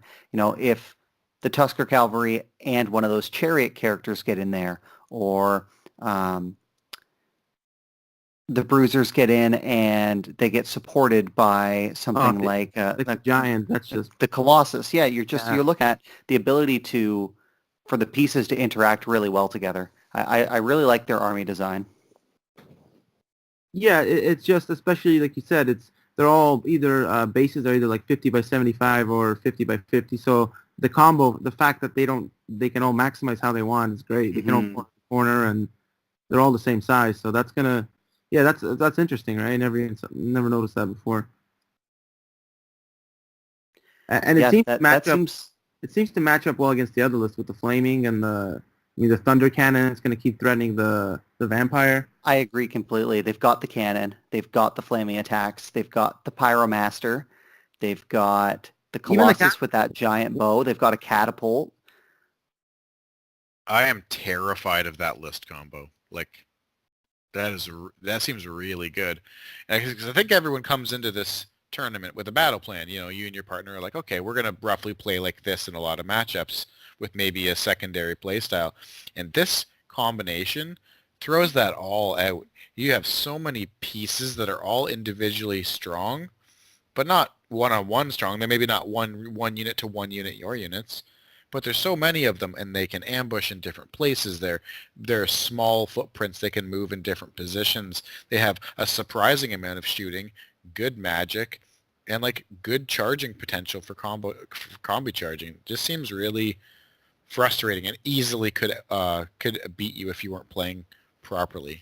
Yeah, it And I seems like a high skill cap army list. If they play it well, they position well, they have their good fleas and good chaff. I think that they're going to be super hard to beat. But if you make a mistake, things are going to come falling apart pretty quick because they don't have that resiliency. yeah, there's nothing to stop besides maybe the unit of bruisers. There's nothing that can hold a charge. Exactly.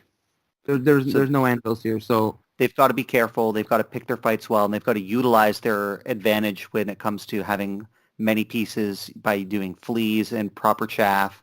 And if they can do that successfully, I think that list is just killer.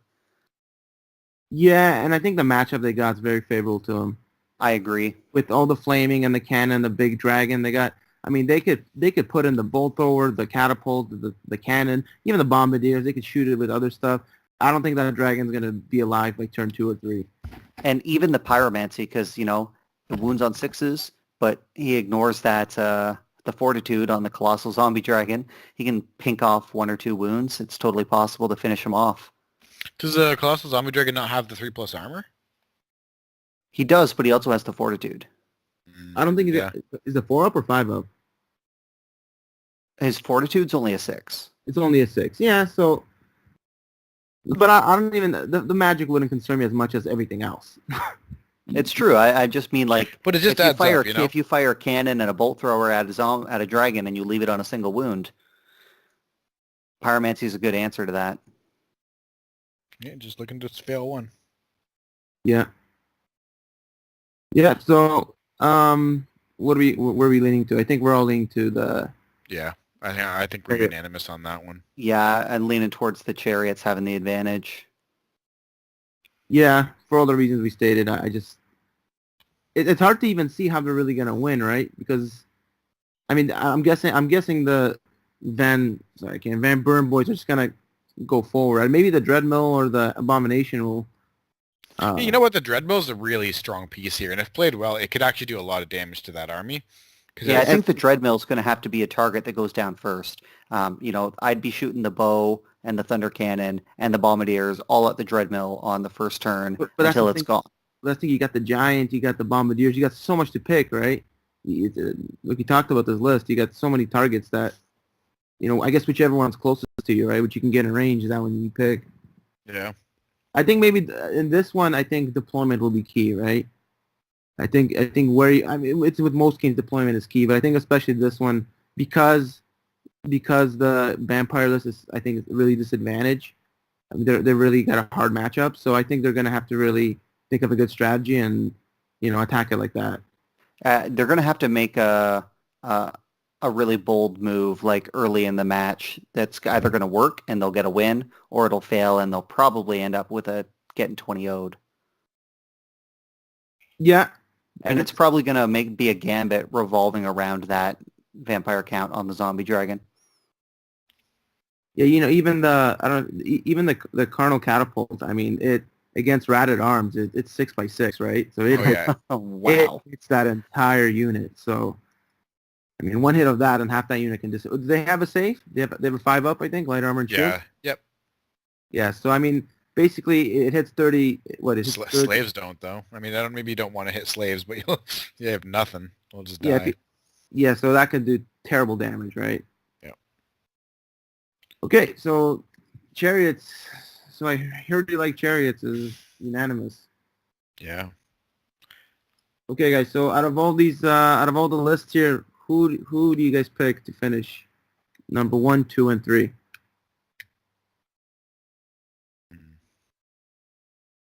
Well, let's start. Let's not do that. Let's pick. Who do you think has the strongest list? Let's just go like that instead of who's got the strongest list just by looking at it. I think that if played properly, that I heard you like Chariots list is probably one of the strongest. I also am a huge fan of the Dumb and Dumber list with the 6 or the 4 giants. That thing is that's a powerful list. Yeah, it's definitely got potential, right? It's got if you don't deal with the giants correctly, or if you can't even deal with them, they'll just come roll over you. But I think the thing with the Dumb and Dumber is I think it's a list that it either gets 20'd or it 20's you. I agree. Yeah. Yeah, very much so. So I mean, I feel like even if they have a good roll, they're probably looking at maybe 40 points. Like maybe 2 big wins and 1 big loss. That's why I usually tend to I tend to lean towards the well-balanced lists where you can get a predictable score each game. Maybe get like a 15-5 each game or something like that. Yep. That's how you win tournaments. Yeah, whenever you pick a list that just either gets 20 or you 20-0, it's hard to win like that, right? You sure have a good time though. I gotta say, those Van Buren boys, they probably get my vote for spiciest list though. Spiciest list, yeah. Yeah, because like that vampire count, that's investing a lot of points, and then it's just ghouls, gas. That's the list. 4 things. I think that's pretty cool. Almost if they had if they had more points, I know it's capped heroes at 1,000, but if they put a Strigoi on it, just to make it really like a themey. Really thematic, yeah, for sure. Yeah, then that would. But I know it's I don't know what the upgrades on that are, but yeah, I personally like this list, the one with the Undying Dynasties. I know they have a tough matchup against the Chaos Knights because there's basically two Death Stars going against each other. Mm-hmm. Yeah. But I think this list is really solid. I mean, it's got good magic. It's fast. It's got hard hitting. I mean, it's got great shooting. Overall, I think this is one of the more well-balanced lists. I would put this as the most well-balanced list on here. Yeah, I think that's a really powerful list too. I've fought quite a few Empire armies that have the Knightly Order Death Star with the Knight Commander, the BSB, and the Prelate in it, along with the Steam Tank. Yeah, it always comes together. Now, I have a pretty good success rate against those armies, so I'm personally not afraid of it because I've fought it quite a few times and I kind of know how to pick it apart. But if something goes wrong with that, it'll just roll you over. There's no questions asked. Yeah, even the 6 Chariots. I mean, if he moves up with 6 Chariots and the unit of Lancers, I mean, you can only maybe block 1. It's hard to deal with because they're fast too, right? Mm-hmm. Yeah, you're absolutely right. So, okay, so this is most balanced list. I think that's it. I mean, I don't know. Overall thoughts on the tournament. What are you guys expecting? I think it's going to be a lot of fun. It's 2 versus 2, so it's going to be crazy. Different armies interacting together on the table. It's going to be fun. Yeah. I'm a little worried the games won't finish in time, just because with 2 players, especially if some of our players are new, and I know some of the ones that we're bringing are newer players, so they don't have that speed of the game down.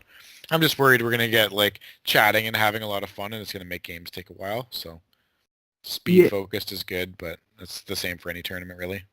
Yeah, I originally set the time to 2 hours and 45 minutes per game, but then I pushed it to 3.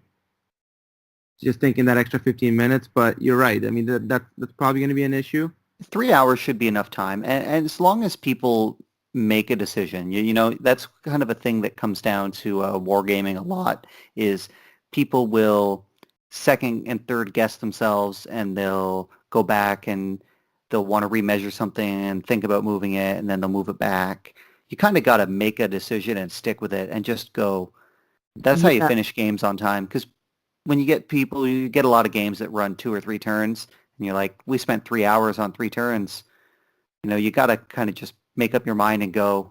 Yeah, especially because that favors certain armies too, right? You're like, I did some shooting, I set up these good charges, and the game ends, and you didn't get any points because the shooting didn't reduce anything low enough, and you didn't get your charges or something like that, right?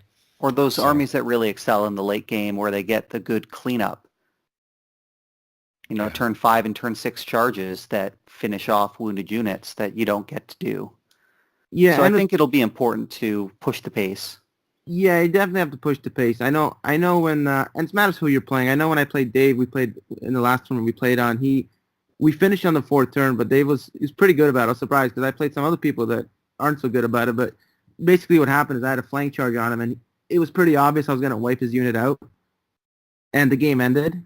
And I'm like to him, oh, well, you got lucky. He's like, oh, no, man, it's okay. I know you would have got that unit. Because I think I didn't even get to play my 4th turn or something. So well, we were having fun. Well, you were having more fun than me because I was losing. But we were having fun. And he called time, but you didn't get a chance to finish your turn. The turns were uneven. I got my turn 4. You didn't get your full turn 4. And we both knew that my unit was gone. So I was like, I'm not going to steal that from you on a technicality. That's stupid. So...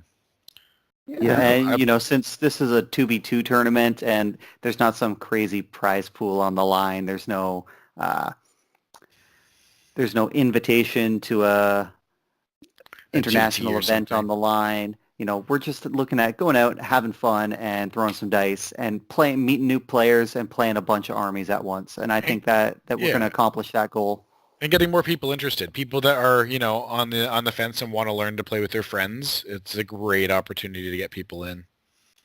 Yeah, playing 2v2 is actually the best opportunity because you don't have to, it's not stressful whether you're doing something wrong or illegal. You just, you have someone to kind of guide you. Yeah, you're like, I want to go over there and charge that. And you're like, okay, so I think you should go up this far and, I'm going to run my guys in front to chaff for you. Like, you have that backup, that person that can help you make those choices and how to do it properly. Yeah, I was going to make a point when you guys were talking about the time when people taking back their moves. I know this would be kind of rough, but I kind of think it should be like a chess rule. If you touch the piece and you move it and you take your hands off it kind of thing, that you shouldn't have to go back and take it back, and then remeasure everything because that eats up too much time. I think once you make a move and you move on to the next unit, that decision's final. I know it sometimes can be like against the spirit of the game. Like you're like, oh, you can't move because you touched another unit. But maybe a rule, something along the lines that like help speed up games like that. Yeah, something to take into consideration if we run into a problem where games aren't getting finished, at multiple tournaments, then we'll have to look into something like that. But in something like this, 2v2, I think we just go out and have fun. Yeah. Yeah, that's why I think the list with the Dumb and Dumber is gonna have the most fun because they're gonna be moving forward and laughing the whole time. Like, oh, you killed the giant, cool, I got 3 more. True.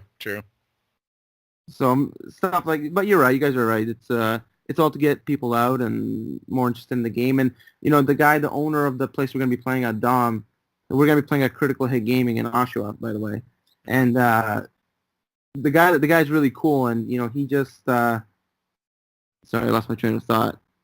Talking about Dom.